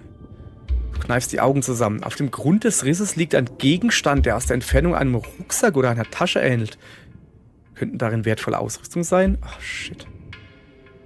Fackel, Taschenlampe. Ich habe keine... Oh, man kann eine Taschenlampe kriegen. Du setzt dich an den Rand und gleitest vorsichtig hinunter. Als dein Fuß Halt an einem Felsvorsprung sucht, passiert es. Das Gestein bricht weg und du rutschst den scharfkantigen Felsen hinab. Mit einer Schürfwunde an der Hand kommst du schließlich zum Stillstand. Du ignorierst die Schmerzen und durchsuchst den Gegenstand, der tatsächlich ein alter Rucksack ist. Darin findest du wertvolle Ausrüstung, die gut über die schmerzende Hand hinweg tröstet. Einigermaßen zufrieden kletterst du wieder zurück. Was gibt's denn hier? Ein Schutzhelm. Okay, das ist praktisch. Jetzt habe ich aber eine verletzte Hand. 30% Energiekosten beim Klettern. Ab Höhenunterschied 2. Shit. Okay, den Helm kann ich gleich anziehen, oder? Ja, sehr gut. So. Dann lege ich mich schlafen. Und zwar lange. Ja. Und dann noch ein bisschen Energie regenerieren. Ja, und dann gucken wir weiter. So. Glück habe ich mir ungefähr gemerkt, dass ich darüber gehen will. Wie komme ich da hin? So. So sieht gut aus. Ah, stopp. Stehen bleiben, habe ich gesagt. Stehen bleiben. Level up. Euphorie 2. Stark verringerte Energiekosten in der Todeszone. Oder? Verringerte Zeitkosten beim Laufen und Klettern, wenn der Sauerstoffwert hoch ist. Ne, ich nehme das. Sehr gut. So, jetzt darfst du weiterlaufen. Ein Gudele. Vor dir eine Wüste aus Schnee und Eis, gleißend hell, als würdest du in die Sonne blicken. Du kneifst die Augen zusammen, um besser zu sehen.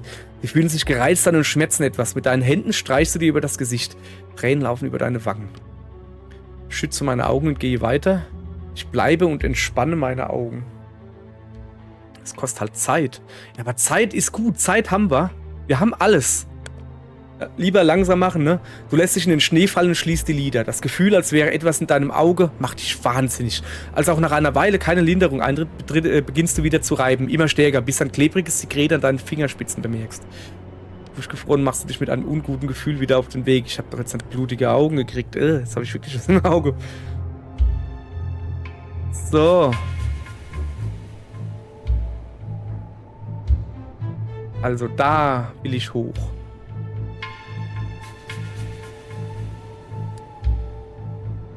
So. Ich könnte mal so langsam das Klettern Ding nochmal aktivieren. Ich habe ja noch so ein Klettern-Ding.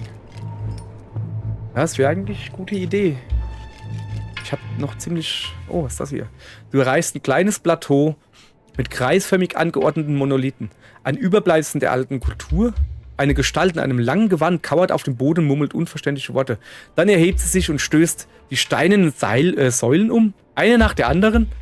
Vor allen Dingen lustig. Sachbeschädigung. Ich schalte die Gestalt auf. Ich schaue der Person zu.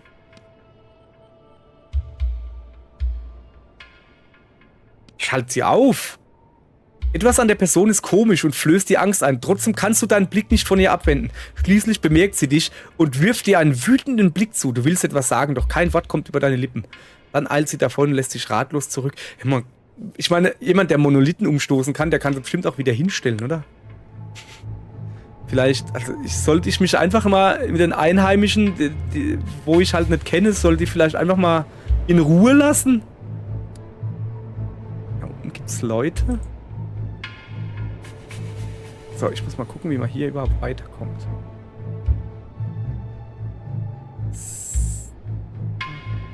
Da gibt es aber auch Leute. Hoppala. Ich lass den da, oder? Sag ich mal her. Boah, nee, das kostet viel. Den lasse ich in Ruhe und gehe stattdessen lieber dahin.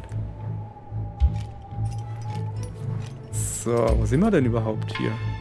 Ach, da. So. Hinter dir hörst du ein Bellen. Du drehst dich um. Ein Bernhardiner kommt mit hechelnder Zunge auf dich zugelaufen und nimmt vor dir Platz. Auf seinem Rücken trägt er Geschirr mit einer Tasche. Ja, dann gucke ich natürlich in der Tasche nach. Der Hund wartet geduldig, bis du seine Tasche durchsucht hast. Du findest darin Ausrüstung.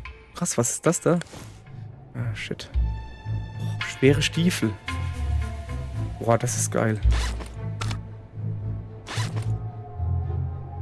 So, jetzt pass auf. Das da macht Temperatur, gell? Das da macht Sauerstoff.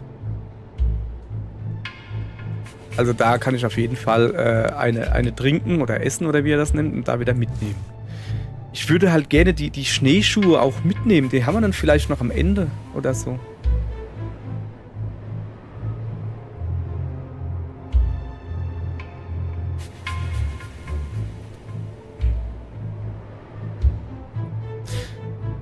Auf der anderen Seite laufen wir halt... Ich weiß nicht. Mann. Pass auf. Wir sind relativ weit oben. Und dann haben wir es ja geschafft, die erste Mission. Also würde ich sagen, das bringt hier gar nichts. Wir essen da noch. Nein, das bringt nichts. Das würde Energie bringen. Die will ich mir aber aufheben. Ja. Und wir benutzen die eine Flasche. Zack, jetzt haben wir voller Sauerstoff und dann lassen wir das hier. So. So. Drüben ist eine Höhle. Das ist noch viel zu früh. Also da am Eis will ich definitiv nicht klettern. So, guck mal, hier haben wir jetzt weniger Energiekosten auf Stein. Shit. Geröll, soweit das Auge reicht. Vorsichtig balancierst du auf dem Felsen, um nicht umzuknicken. Plötzlich löst sich vor dir ein Schatten aus einer Felsnische und springt auf dich zu. Vor Schreck verlierst du das Gleichgewicht und knallst auf den Boden. Du blickst hoch. Nur ein Schneehase. Aber du hast dir dein Knie blutig geschlagen. 30% Energiekosten auf allen Feldern. Ja, danke. Ja, das macht dann die Schuhe wieder hinfällig hier auf dem Felsen. Vor einem verlassenen Camp liegen ein paar leere Sauerstoffflaschen. Du könntest dir Zeit nehmen, um die Zelle zu durchsuchen. Also das... Ja. Kostet 3 Sauerstoff, kostet 8,8 Sauerstoff und Zeit. Ich habe vergessen, mich vorher umzugucken. Das wäre vielleicht eine gute Idee gewesen.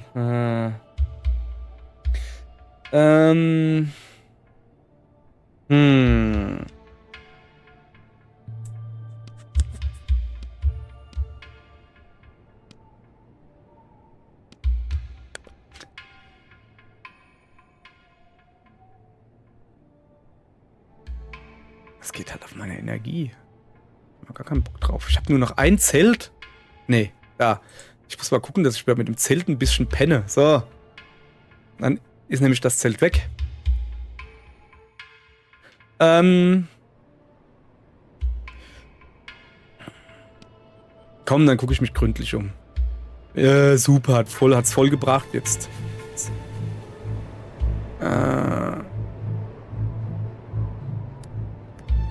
Ich glaube, dass es einfacher ist, hier hochzuklettern, wie an den Dingern da.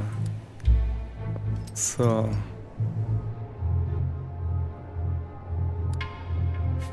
Also das würde extrem viel kosten. Das da. Das würde gehen. Moment.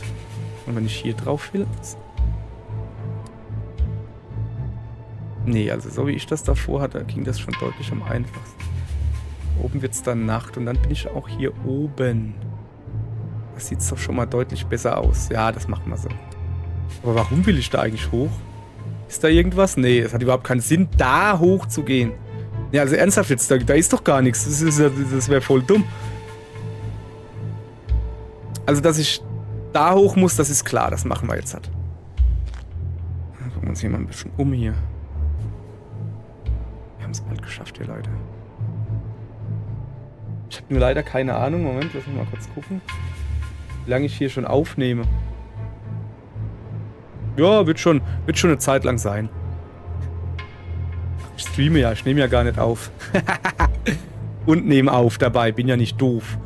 So, also um da hinzukommen, ach, da könnte man einfach so rumgehen. Stimmt, das wird deutlich einfacher. Dann machen wir, also da gehe ich auf jeden Fall hoch. So, da oben wird es dann Nacht.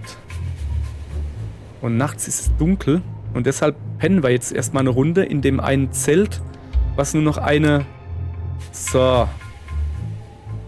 Wir kriegen mehr Energie, wir kriegen Platz im Inventar und überhaupt und sowieso. So, jetzt müssen wir halt noch eine Stunde da runter auf jeden Fall. Und dann gucken, was wir jetzt machen. Hallo, was war denn das jetzt? Hä? Ja, seltsam war das kann ich sagen. So, jetzt müsste es doch so langsam wieder Tag werden, oder nicht? Hallo? Da. So, mach mal Tag. Ich muss hier was sehen. Okay, also wir... So, ist da unten ein Weg? Da drüben gibt's Leute. Also noch könnte ich da rüber. Ich glaube, das mache ich, oder? Nein. Nicht so. Du gehst mal schön so rum. Dafür hätte er jetzt ganz außen rumgegangen. Das kannst du mal gleich vergessen, Junge. Oh, shit. Ah, jetzt verstehe ich. Mann, habe ich wieder nicht geguckt, gescheit.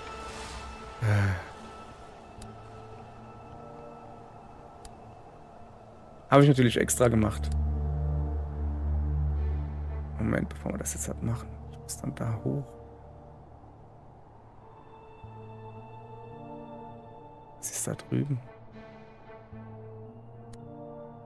Komm. Ah! Mann, ey. Komme ich hier wirklich nicht runter? Hey, jetzt, echt jetzt. Lass das. Oh, ist das schlimm. Ja, man muss, wenn man mit der rechten Maustaste kann man die Aktion abbrechen. Aber nur die letzte Aktion. Was ein bisschen doof ist dann. Moment. Ich komme ja da auch nicht hin, kann das sein? Ey, geh mal weg. Ich muss mich hier umgucken. Also was ich ja machen will, ich will da rüber gehen. Ja, komm. Ich will da rüber gehen und dann... Wir haben ja Zeit, wir haben keinen Zeitdruck direkt. Weißt du, Energie, alles sieht noch okay aus. Da würde ich nämlich sagen, wir gucken uns jetzt erstmal da drüben ein bisschen um und sammeln alles ein, was da geht. Guck mal, das sind 2 Höhlen und alles. Du entdeckst eine große Satteltasche aus Leder, die auf dem Boden liegt. Daneben kannst du verblasste Hufabdrücke entdecken. In der Satteltasche findest du Kräuter. Ja, geil. Noch mehr Kräuter, was auch immer ich damit anfangen soll.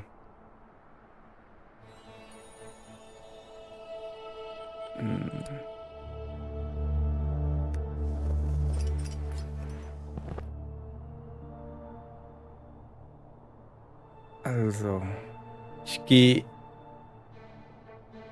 da hoch. Das Ding ist, ich würde gerne darüber gehen. Soll ich vielleicht erst darüber gehen?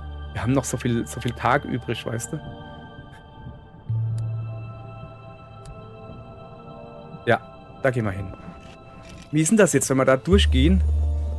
Ah, geht automatisch, okay. Du betrittst eine Höhle. Noch ein paar mehr. Windhauch, Innere der Höhle. Ich folge jetzt mal dem Windhauch. Ich folge immer dem Windhauch. Unzählige Stalaktiten, das sind die, die hängen. Stalaktiten, Stalagmiten, die stehen am Boden. Und wenn du da rückwärts gehst und nicht achtest, und dann tut sich mitten in den Hintern pieken. Stalactites hang on tight, Stalagmites might poke you in the ass. Okay, habt ihr wieder was gelernt? Unzählige Stalaktiten hängen an der Decke und versperren dir den Weg. Du suchst geschickt nach Lücken zwischen den Tropfsteinen, duckst dich unter sie hinweg, als du plötzlich ein Knirschen vernimmst. In letzter Sekunde weichst du dem Spitzengeschoss aus, das sich beinahe in deinen Körper gebohrt hätte. Dann gefriert dir das Blut in den Adern. Ein paar Meter neben dir entdeckst du einen mit Stalaktiten gespickten Leichnam. Diese arme Seele hatte offensichtlich nicht so viel Glück wie du. Mit einem mulmigen Gefühl durchsuchst du seinen Fellbeutel. Du findest Vorräte und verstaust sie kurzerhand in deinem Gepäck. Dann drehst du wieder um. Es ist einfach zu gefährlich hier.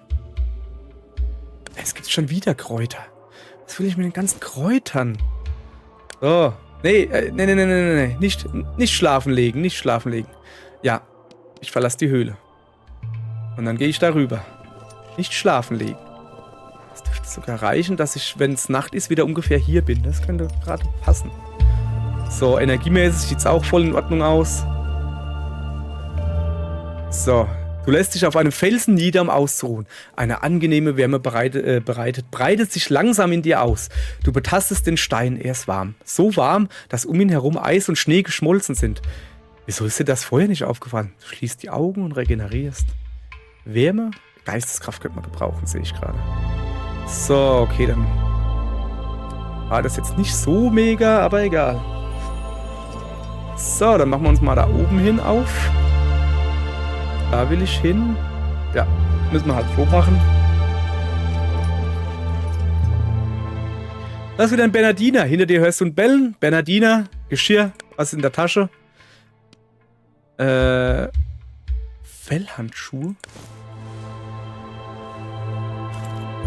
Was machen die eigentlich? Mal her.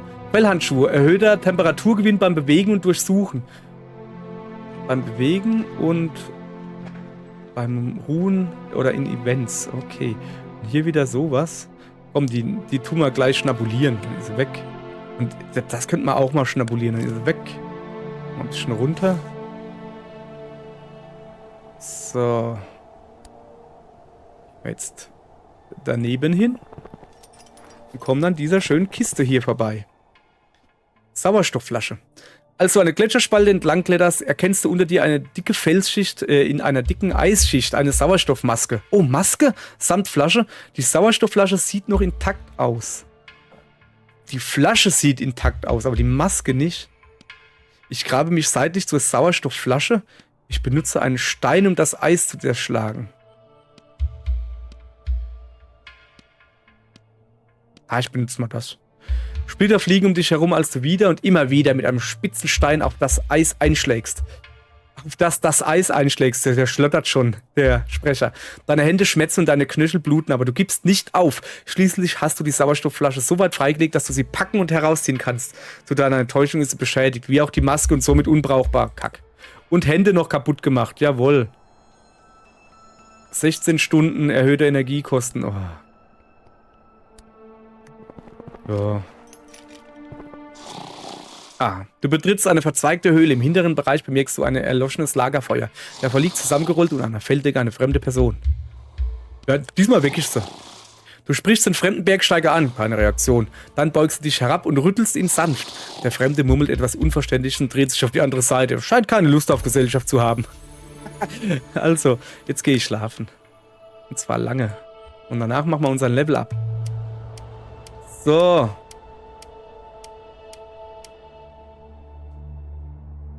So, ich habe gesehen, dass man da drum herum gehen kann. Guck mal. Ist das besser als so rum? Also, wenn ich so gehe. Halt. Ich habe nicht gesagt, du sollst gehen. Ja, komm, jetzt bin ich oben, ne?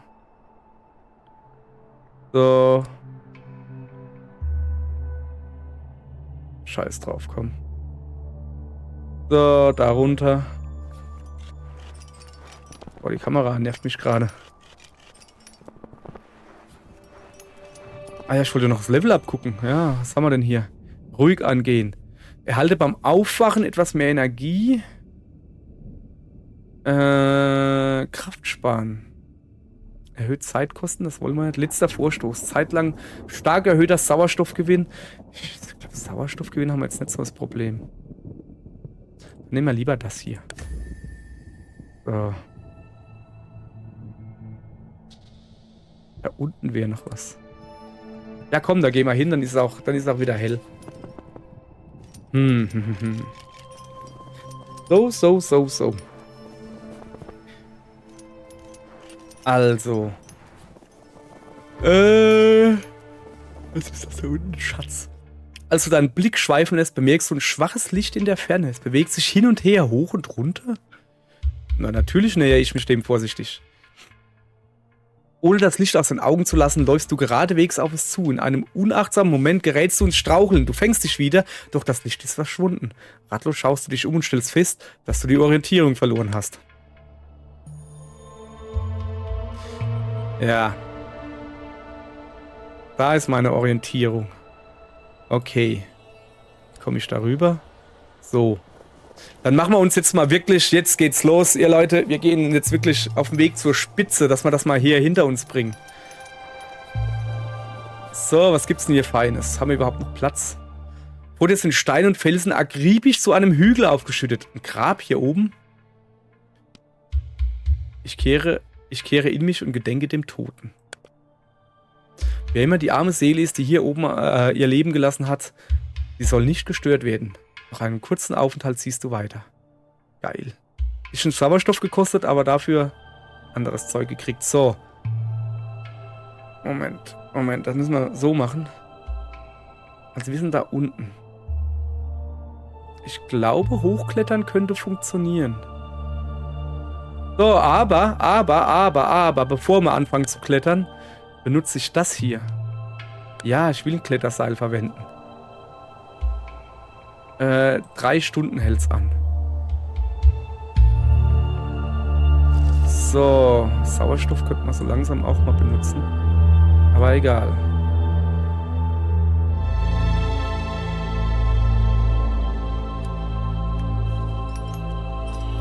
So.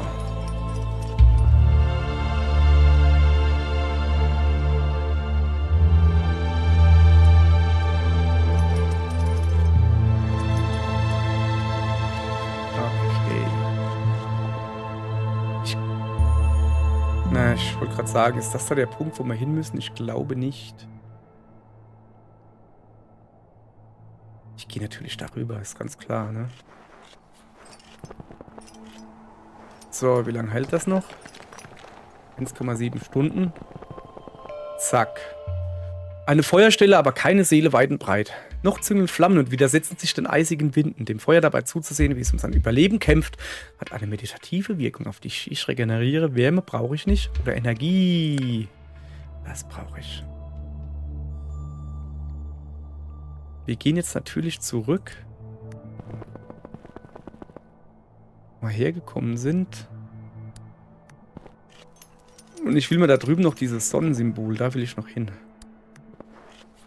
Und von da aus gehen wir dann hoch.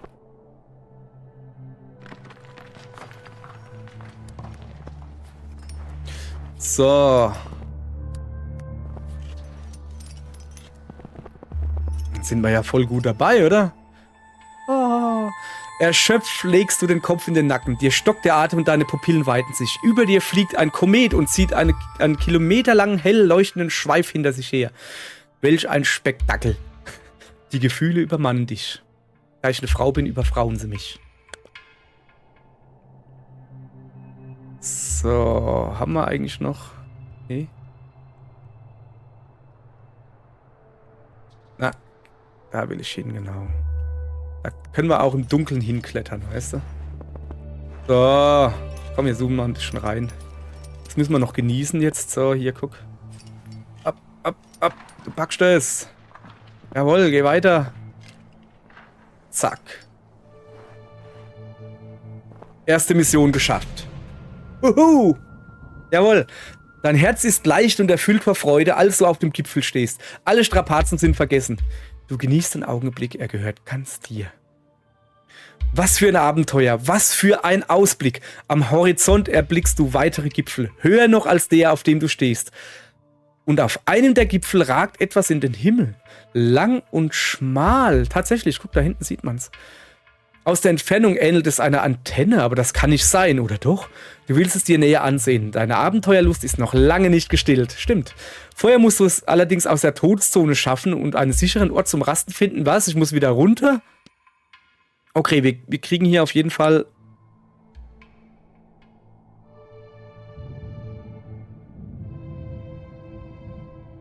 Moment. Wo muss ich hin? Da runter? Kann ich da direkt hinklicken? Ja, eigentlich schon, ne? Und dann könnte ich so im Autopilot da runtergehen. Das wäre vielleicht gar nicht mal so schlecht. Ja, das machen wir, oder? Also... Warte. Das ist vielleicht gar nicht mal so schlecht, die Idee. Also, natürlich denkt jetzt so, was soll jetzt dieser Quatsch? Okay, ich tue zumindest mal dahin. Weil hier haben wir nichts mehr. Guck, da sind keine Items mehr, kein gar nichts. Aber das ist der... So können wir uns nicht verlaufen, weißt du? So, natürlich tue ich dann unterwegs kurz Päuschen machen. Achso, komm, wir machen wieder schneller. Dann tue ich unterwegs kurz ein kleines Päuschen oder so machen. Um meine Energie aufzufrischen. Beziehungsweise wir kommen unten an und sind noch grün. Dann können wir auch da unten... Guck mal, wir hätten dann da drüben rumgehen können, aber Ja, okay. Ah, guck mal, da ist sogar irgend so ein Dingens. Ah, eine Höhle. Ja, das ist ja perfekt. So, hier. Eine Höhle. Du betrittst eine Höhle. Sie ist trocken und windgeschützt. Im hinteren Teil der Höhle nimmst du einen schwachen Lichtschimmer wahr. Ja? Folge dem Licht. Du folgst dem Lichtschein. Als du näher kommst, erkennst du, dass es sich um 100 Glühwürmchen handelt. Faszinierend. Ja, faszinierend. Also, dann lege ich mich natürlich schlafen. Und zwar lang. Bisschen Ausdauer und Energie regenerieren. Alles super hier. So, sehr schön. Level Up gleich mal angucken. Was haben wir hier? Weniger Nachteile beim Schlafen ohne Zelt. Brauchen wir jetzt halt auch nicht mehr, ne?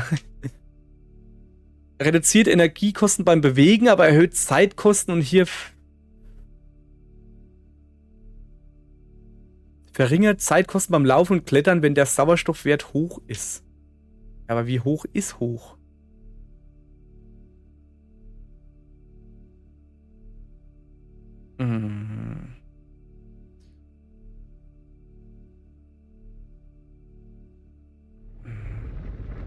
Nee, ich nehme das da.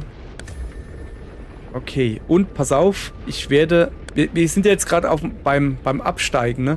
Ich werde, hoppala, die da noch benutzen. So.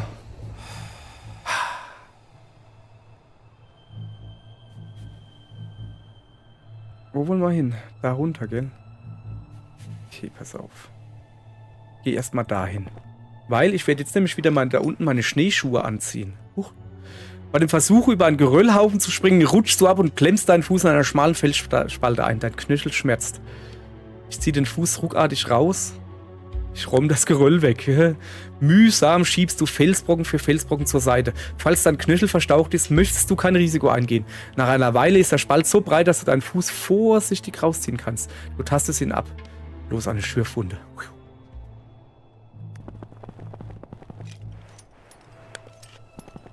So. Mal langsam. Also wir müssen da runter. Wir müssen da unten hin.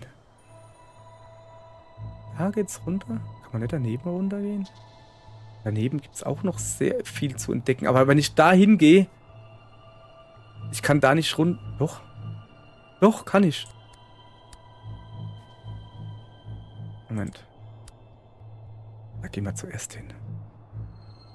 Da gehen wir hin, danach gehen wir dahin, dann gehen wir dahin und dann sehen wir weiter. Wenn nicht noch irgendwie was passiert. Ich meine, wir sind jetzt beim Runtergehen, da müssen wir uns jetzt halt nicht beeilen oder so. So. Ein bisschen dran zoomen, dass man hier was sieht. Hier, dieses Mäusekino hier. So. Also, Schatzkiste, was gibt's denn Feines? Auf dem Grund einer sehr engen und sehr steilen Gletscherspalte entdeckst du eine Sauerstoffmaske. Du könntest dich in die Spalte zwängen hinunterklettern, um an die Maske zu kommen. Ja klar, probiere ich das. Eine Maske. Okay, danke. Nehmen wir mit. Was macht die Maske? Okay. Und das da ist Gesundheitsverlust in Events. Wir sind noch so, dass es sich rentiert, hier jetzt erstmal noch die Maske aufzuziehen. Weil wir sind noch über 6000 Meter. Die tue ich dann nachher abändern. Also der Plan ist jetzt, wir gehen natürlich dahin, dann gehen wir darüber und da machen wir dann Pause. Ah, ist wieder Steinadler. Nur ein paar Meter vor dir landet unerwartet und majestätisch ein Steinadler. Fasziniert beobachtest es. An dem Fort bin ich vorhin schon gescheitert. Beobachtest du das Tier, das sich nicht vor dir zu fürchten scheint. Du kannst es dir nicht erklären, aber diese Begegnung hat was Magisches. Wärme? Beides nicht. Ja, komm, mach mal das da. Mal wenigstens ein bisschen. So, jetzt zu dir will ich. Ja, zu dir will ich. Zu dir will ich, ganz wollig, hoffe ich doch. So. Bim. Vor einer windschiefen Hütte sitzt eine alte Frau. Ihr zahnloses Gesicht lächelt dich freundlich an. Mit Handzeichen lädt sie dich ein, Platz zu nehmen und dich auszuruhen. Du tust, wie sie sagt, und du regenerierst. Yeah, baby. Gesundheit. Achso, ich brauche keine Gesundheit. Shit. Wärme. Ja, dann nehmen wir halt Wärme.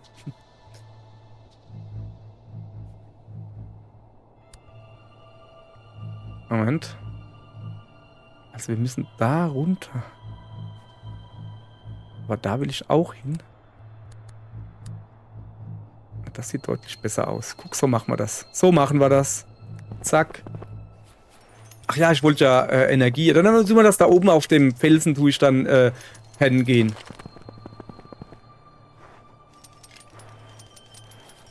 So. Unter einem Fallschirm erhebt sich ein großer rechteckiger Gegenstand. Du schiebst den löchrigen und fleckigen Stoff zur Seite und legst eine metallene Box frei. Ob darin Waren transportiert wurden? Einen Moment. So. Ich weiß nicht. Du hast Glück und findest Ausrüstung. Ja, was finde ich denn? Was ist denn das? Schuhe. Also Steigeisen. Ja, geil. Nehmen wir mit, ne? So. Was macht das da? Körpertemperatur. Komm, komm, wir brauchen sie nicht wirklich. Also wir lassen das so. Ich muss jetzt nicht hier mit aller Gewalt mein Zeug fressen. Und vielleicht kriege ich ja irgendwie am Ende was. Also so weit bin ich jetzt bisher noch nicht gekommen. Ich war wirklich kurz vor der Spitze, musste nur noch ein Feld hochgehen und dann hätte ich es geschafft und dann dachte ich so, nee, das will ich mal mit Streamen ausprobieren. Okay, eine Blume. Dein Blick wandert über den Boden, während du auf einem schmalen Gebirgskamm balancierst. Da ist doch was. Zwischen Felsen verborgen und mit einer feinen Eisschicht belegt, leuchtet ein Blumengewächs in kräftigen Farben. Du beugst dich über den Blütenkelch und atmest einen zarten Duft. Warme Glücksgefühle durchströmen dich. Cool. XP. Oh, danke. Aber ich komme hier nicht runter, richtig? Ja. Also ich will dahin. Ich gehe genau diesen Weg. Da unten gibt's mehr. Ich da runter gehe. Ne? Und dann da hinten hin. Ja. So machen wir das. Aber Zelt aufschlagen, ihr Leute. Eine Runde pennen gehen. Jo, ich will pennen. Ich will lange schlafen.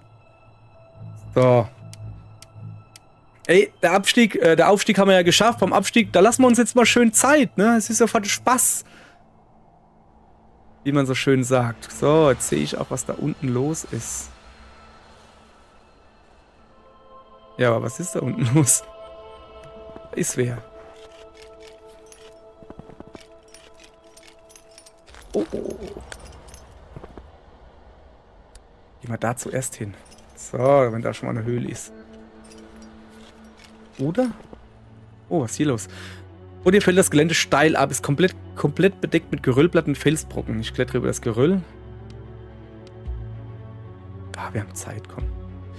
Deine Alarmglocken schrillen, als du das Gestein prüfst. Eine falsche Bewegung und schon löst du eine Gerölllawine aus. Ein Umweg ist wohl die bessere Entscheidung. Ja, sag ich doch. Pass auf, wir machen das nämlich so.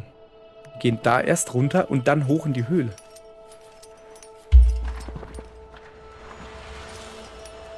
Weil hier kommen wir nicht raus. Wir müssen hier irgendwie wieder hoch. Wahrscheinlich hier entlang oder so. Oh, eine Ziege! Du begegnest einer gewöhnlichen Bergziege. Sie knabbert ein paar Kräutern. Ich verjage sie, ich nähere mich ihr freundlich. Ich füttere sie mit Dosenessen. Ich nähere mich ihr freundlich. Also mein Dosenessen will ich ihr nicht geben. Aber ich würde ihr Kräuter geben, wenn sie will. Die Ziege schaut dich verständnislos an. Läuft lieber weiter. Was geht mit dem? So. Todeszone. Ich bin wieder in der Todeszone. Okay.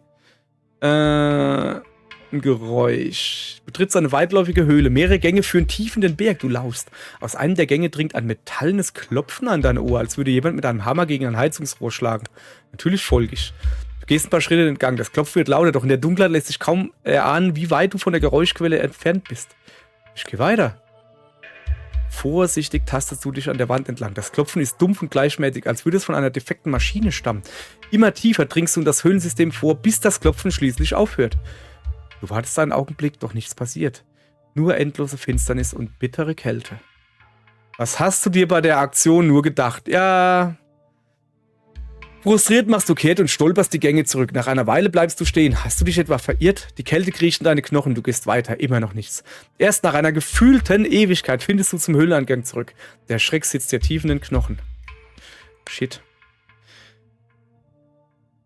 Okay. Ja, hoffe ich, lege mich lange schlafen. Kriege ich wenigstens. Also Sauerstoff ist, ja, wird jetzt abgezogen, ist jetzt aber auch nicht mehr so wichtig. Ich meine, wir sind jetzt knapp über 6000 Meter. Das ist schon... Ach komm, dann nehmen wir das auch noch mit. Shit. Ich gehe wieder komplett weg von meinem Pfad. Ich wollte doch eigentlich... Okay. Als dein Blick über die senkrecht aufragende Steinwand wandert, bleibt er an einem gusseisernen Ring hängen. Alte Kletterhaken. Du legst deinen Kopf in den Nacken. Dort, wo die Haken hinführen, erkennst du ein kleines Plateau. Warum sich jemand die Mühe gemacht hat, es zu erreichen? Natürlich! Oh weh. Auf halber Strecke schaust du runter. Ein Aufprall aus dieser Höhe könnte tödlich sein. In diesem Moment löst sich der Haken, der dein Gewicht hält. Reflexartig fasst du in eine Felsspalte und klammerst dich wie ein Insekt an die Steinwand. Mit ganzer Kraft schiebst du dich nach oben, Zentimeter um Zentimeter, bis schließlich das Plateau erreicht ist und du dich in einer Felsnische verkriechst. Du bist noch ganz aufgewühlt, als du eine Hinterlassenschaft eines früheren Bergsteigers entdeckst. Ausrüstung! Ja, was gibt's denn? Gescheite Kletterhandschuhe? Was machen die? Energiekosten auf allen Feldern. Und das sind Fellhandschuhe. Die Körpertemperatur. Das brauchen wir auf jeden Fall. Es wird ordentlich geklettert. Kann ich die vielleicht dahin machen? Aber da kommt wahrscheinlich eine Hacke hin. Was ist eigentlich mit dem da? Kann ich das da hin machen? Nee. Und das da? Ich weiß nicht, was daneben rein sollte. Komm, ich esse mal wieder so ein Blümchen. Moment, da muss ich das irgendwie anders anordnen hier. So. Ich will schon mal ganzes Zeug mitnehmen hier. So, jetzt müssen wir uns natürlich mal wieder... Also irgendwie habe ich mich jetzt... Oh, jetzt sehe ich nicht mehr, wo ich hin muss. Ah, doch, da runter. Ja, komm, dann machen wir mal das genau so, was ich jetzt gerade gemacht habe, wenn ich es nochmal anklicken kann. Und gucken uns derzeit ein bisschen um dabei. Ja, gibt irgendwie nicht viel umzugucken, ne? Oh, noch eine Ziege. Dir begegnet wieder eine gewöhnliche Bergziege. Sie steht hinter einem Stein und zeigt mit ihrem Haupt energisch in deine Laufrichtung. Will sie dich warnen? Ich verstecke mich auch hinter dem Stein. Wenige Meter vor dir läuft eine große Raubkatze. Sie bemerkt weder dich noch die Ziege. Alter, danke Ziege, danke. Krass, und ein Level abgekriegt. Mann, das ist meine Glücksziege hier. 100% Erfahrungsgewinn in Events. Kraft sparen oder... Nee, das brauche ich gar nicht. Ja, komm, machen wir das wieder. Erfahrungsgewinn ist immer gut. So, weiter geht's. Da runter wollten wir. Die gute Ziege hier. Ich glaube, da unten waren wir schon mal. Kann das sein? So. Also, wir dackeln jetzt dahin. Oh, was ist hier los? Auf allen Vieren krabbelst du einen Abhang hoch. Dann spürst du ein Beben. Felsbrocken, groß wie ein Wagenrad, rollt auf dich zu. Ich kann mich nicht zur Seite... Oh, fuck. Ich rühre mich nicht. Wie angewurzelt bleibst du stehen. Der Felsbrocken kommt immer näher und rauscht an dir vorbei in die Tiefe. Du atmest durch. Du hast die Situation richtig eingeschätzt. Gut. So. Was ist denn das da? Ah, das sind ja... Da gehen die Berge los. So, komm mal her. So, also wir kommen dann an und haben nur noch wenig Energie. Aber, guck, Todeszone verlassen. Siehst du, das meinte ich mit, da gehen die Berge los. So, wir sehen unser Ziel. Das ist schon mal gut. Ah, da ist wieder ein Steinadler. Okay, ich will... Ja, wir haben halt. So, haben wir eigentlich noch ein Zelt? Ja, ich meine, unser Ziel ist vor Augen. Da kann man auch nochmal das Zelt hier benutzen, ja? Und diesmal schlafen wir kurz oder lang. Ja komm, dann schlafen wir schon lang, ne? So. Junge, das ist immer noch die erste Mission. Ich meine ja nur. Könnten wir irgendwie sowas gebrauchen? Also Wärme haben wir fast gar nicht gebraucht hier irgendwie. Da unten ist... Nee, komm, mir. Ja, Leute, wir bringen das jetzt nach Hause. Fertig. Irgendwann ist auch mal gut. Oder, ja, wir können zumindest mal umgucken. Vielleicht finden wir ja in der Nähe was.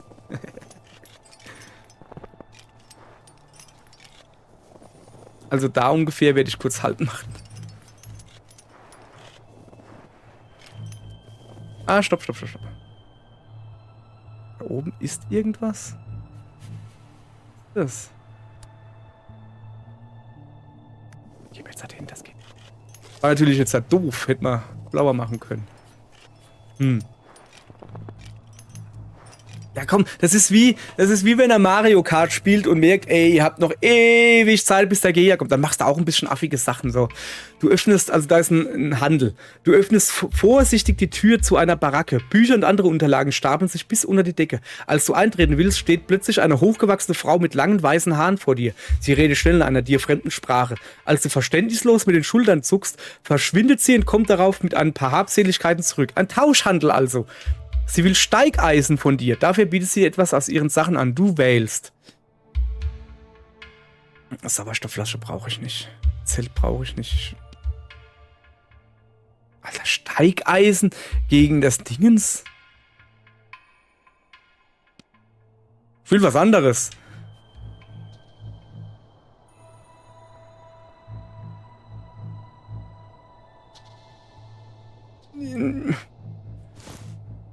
Das wollte ich nicht.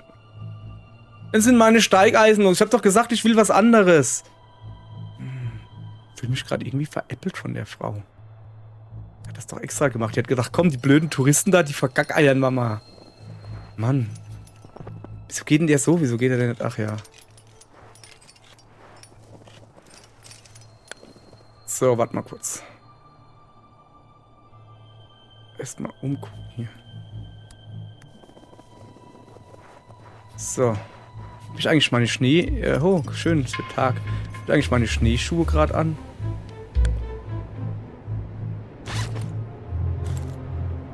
Könnten wir jetzt nämlich gebrauchen. Oh. Ich kann sie nicht anziehen oder ausziehen. Weißt du, ich würde das gerne wechseln. Ah, doch, ich kann wechseln. So. Wie komme ich denn da drüben hin? So. Okay, komm. Soll man das Zelt nochmal benutzen? Ja, komm. Aber rentiert sich das jetzt noch?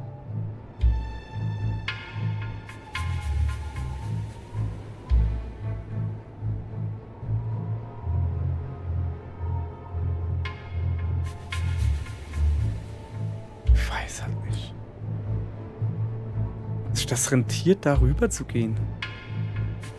Und deshalb ein Zelt zu benutzen, ja, dann... Ja. Wie weit würden wir denn kommen? Okay, ich gehe mal bis dahin. Oh. Also. Eine steile Felswand erhebt sich vor dir. Ob du hier einen Ort findest, um eine Rast einzulegen? Eine enge Schlucht verläuft mitten durch das Massiv und macht schließlich eine Biegung. Dahinter geht es nicht weiter. Dein Herz beginnt zu klopfen. Ein Tor aus Stahl versperrt dir den Weg? Du gehst näher heran, um das Tor zu untersuchen. Plötzlich ein Brummen und Quietschen. Erschrocken machst du einen Schritt zurück, als sich die Torflügel langsam einen Spalt öffnen. Gleißendes Licht strömt heraus und Pfeifen dringt an dein Ohr. Wie in Trance gehst du ins Licht, setzt einen Schritt nach dem anderen. Die Welt um dich herum beginnt sich zu drehen, immer schneller. Schwindel überkommt dich, das Pfeifen wird schriller und lauter. Du stolperst, suchst Halt, doch du findest keinen. Dann stürzt du in endlose Tiefe. Ist, glaube ich, nicht so cool.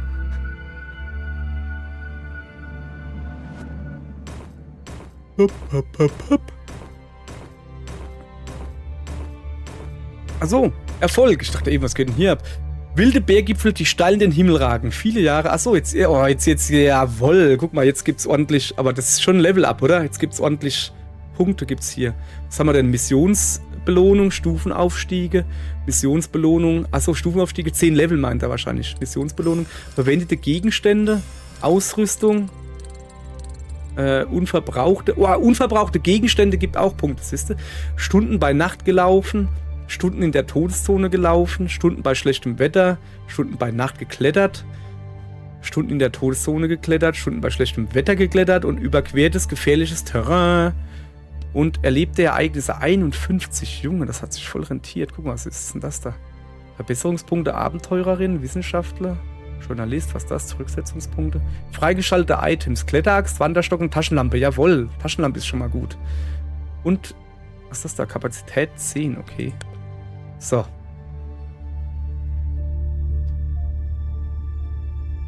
Okay. Du schlägst die Augen auf. Wo bist du? Was ist geschehen? Du versuchst dich zu erinnern. Da war dieses Tor, durch das du gegangen bist. Fremde. Verwirrt? Keine Sorge, das ist normal, wenn man die Zeitschleife bei vollem Bewusstsein erlebt. Das muss an der Strahlung liegen. Okay, Zeitschleife? Strahlung? Wovon spricht die Person? Wer ist sie überhaupt? Hast du vielleicht Halluzination? Du fixierst den grün leuchtenden Anhänger, der vor dir auf dem Tisch liegt. Diesen Stein hast du schon mal gesehen. Schlagartig kehren deine Erinnerungen zurück. Die wortlose junge Frau, die dich gerettet hat, als du beinahe in eine Felsspalte gestürzt bist. Sorry, ich fange an zu nuscheln hier. Ich brauche ein Bier. Wie hat sie dir das alles... Wieso hat sie dir das alles nicht früher erzählt? Ich brauche wirklich was zu trinken. Hab hier was stehen. Jetzt haben wir das immer gleich durch. Fremde. Hättest du mir geglaubt und wärst mit mir gekommen? Wohl kaum. Es war wichtig, dass du es mit eigenen Augen siehst und erlebst. Ich weiß, wie verrückt sich das alles anhört. Deshalb ist das Erste nur das Wichtigste. Okay, das bringt nichts. Ich bin hier so ausgetrocknet. Hier, lass mal.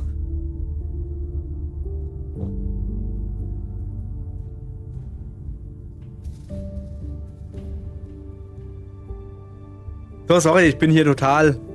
Weißt du, wenn man sich den Mund trocken labert und dann anfängt schummrig wird, weil man lange nichts mehr getrunken hat, egal. Deshalb fürs Erste nur das Wichtigste. Wir sind in einer Zeitschleife und stecken auf der Insel fest. Ich habe jedoch eine Idee, wie wir hier wegkommen. Ich muss allerdings noch Berechnungen vornehmen. Du kannst mir jetzt schon behilflich sein. Sobald du dich bereit dazu fühlst, solltest du wieder rausgehen und mir Informationen beschaffen. Du würdest außerdem besser und erfahrener werden. Nimm meinen Anhänger. Er ist nicht nur unsere einzige Chance, die Zeitschleife rückgängig zu machen, er bringt dich auch zur Station, wenn die Zeit zurückgesetzt wird. Ich hoffe nicht wirklich, dass es ein Zeitlimit gibt irgendwann, weil sonst höre ich sofort auf. Erkunde zuerst die Gegend und mach dich mit der Macht des Steins vertraut. Ich verlange viel, aber es gibt keine Alternative. Du musst mir glauben. Okay.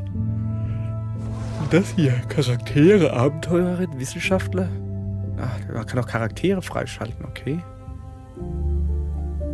Maximalwert für Energie, Sauerstoff und das hier Körpertemperatur. Energie brauchen wir jetzt erstmal. Also ich habe eben eigentlich nicht wirklich Energie gebraucht. Also so Moment, das ist Energie, das ist nicht Gesundheit. Okay, die brauche ich. Kann ich die nehmen? Habe ich genug Punkte? Wo sehe ich das? Ah, da unten. Ach, das Rote. Meine Punkte, die ich nehme. Oder kann ich auch da noch Sachen? Kann ich so mit den Wissenschaftler freischalten? Jetzt habe ich keine Punkte mehr. Ah, egal. Was haben wir hier noch? Sauerstoff und Körpertemperatur. Ja, komm, nehmen wir das auch noch. Ach, ich hätte da oben weitermachen können. Ja, das wäre vielleicht... Ach, ich kann da auch zurücksetzen. Ja, nee, jetzt habe ich es gemacht. Jetzt ist gut. Was ist das hier? Inventar. Okay, also unsere Inventar und Serie... Ah, jetzt ist es größer, oder? Nee, es ist genauso groß wie vorher. Also es hat eine Kapazität von 60. Und alles hier, also das Zelt kommt auf jeden Fall mit. Kann ich nur von 30 mitnehmen. Was haben wir denn hier? Taschenlampe. Erhöhter Lichtradius. 150. Ach, das ist nachts dann besser.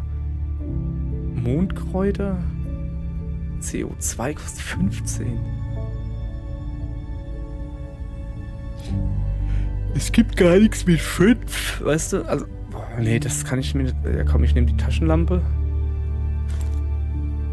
Er zieht trotzdem Ausrüstung ab, auch wenn ich es mir in die Hand gebe. Jetzt habe ich noch 10. Konservendose. Die Mondkräuter waren am sinnlosesten bisher. Was ist das da? Ein Sicherungsseil. Ignoriere gefährliches Terrain für eine begrenzte Zeit. Die habe ich aber eigentlich nicht gebraucht. Was ist das da? Ein Wanderstock. Zeitkosten verringern. Aha. Die Taschenlampe macht es ja nur nachts heller. Eigentlich wäre das da und das da die beste Idee.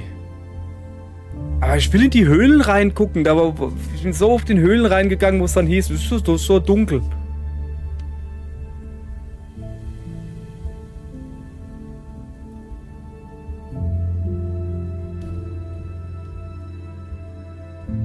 Komm, wir nehmen wieder. Wir machen einfach so wie wir es hatten. Das war schon mal eine gute Idee.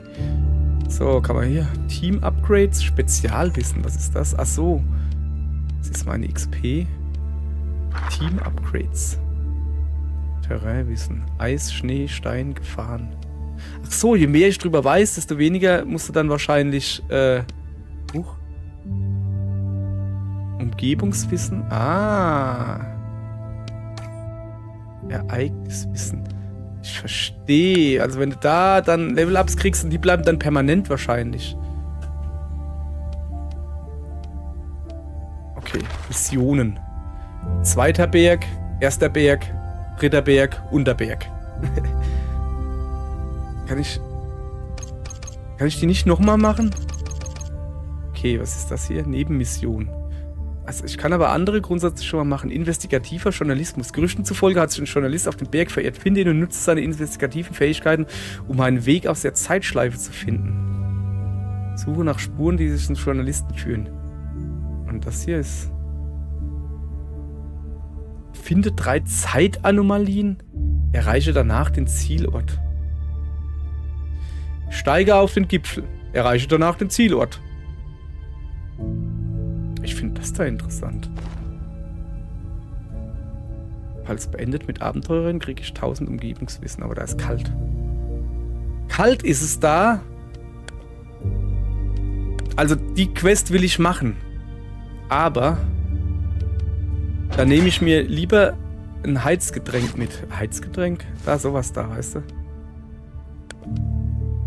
So. Also. Ich würde jetzt auch mal sagen, ich habe hier keine Ahnung, ich sehe hier irgendwie bei mir keine Uhr. Wie lange ich schon aufnehme, warum eigentlich nicht? Moment, ich muss das mal größer machen. Jetzt sehe ich eine Uhr. Wunderbar.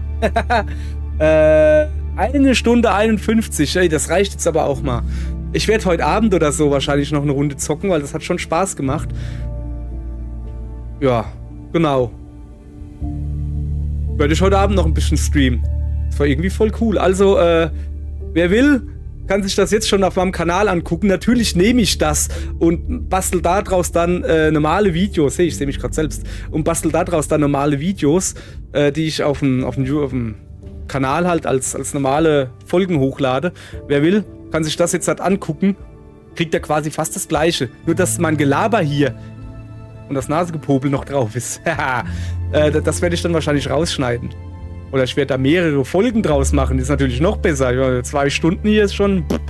Okay, so machen wir es, oder? Gute Idee. Dann sage ich jetzt mal Tschüss. Und wenn jetzt hier, was ich mir hier mit meinem Stream Deck und OBS zusammengefriemelt hat, wenn das jetzt funktionieren würde, was es ja aber nicht tut, könnte ich euch jetzt ausfaden lassen. Wobei ich mir sicher bin, dass das Ausfaden funktioniert. Aber das Einfaden nicht. Wir werden sehen. Also... Das war's mit dem Stream und mit der Aufnahme. Tschö. Guck mal, hier Ausfaden funktioniert. Yay.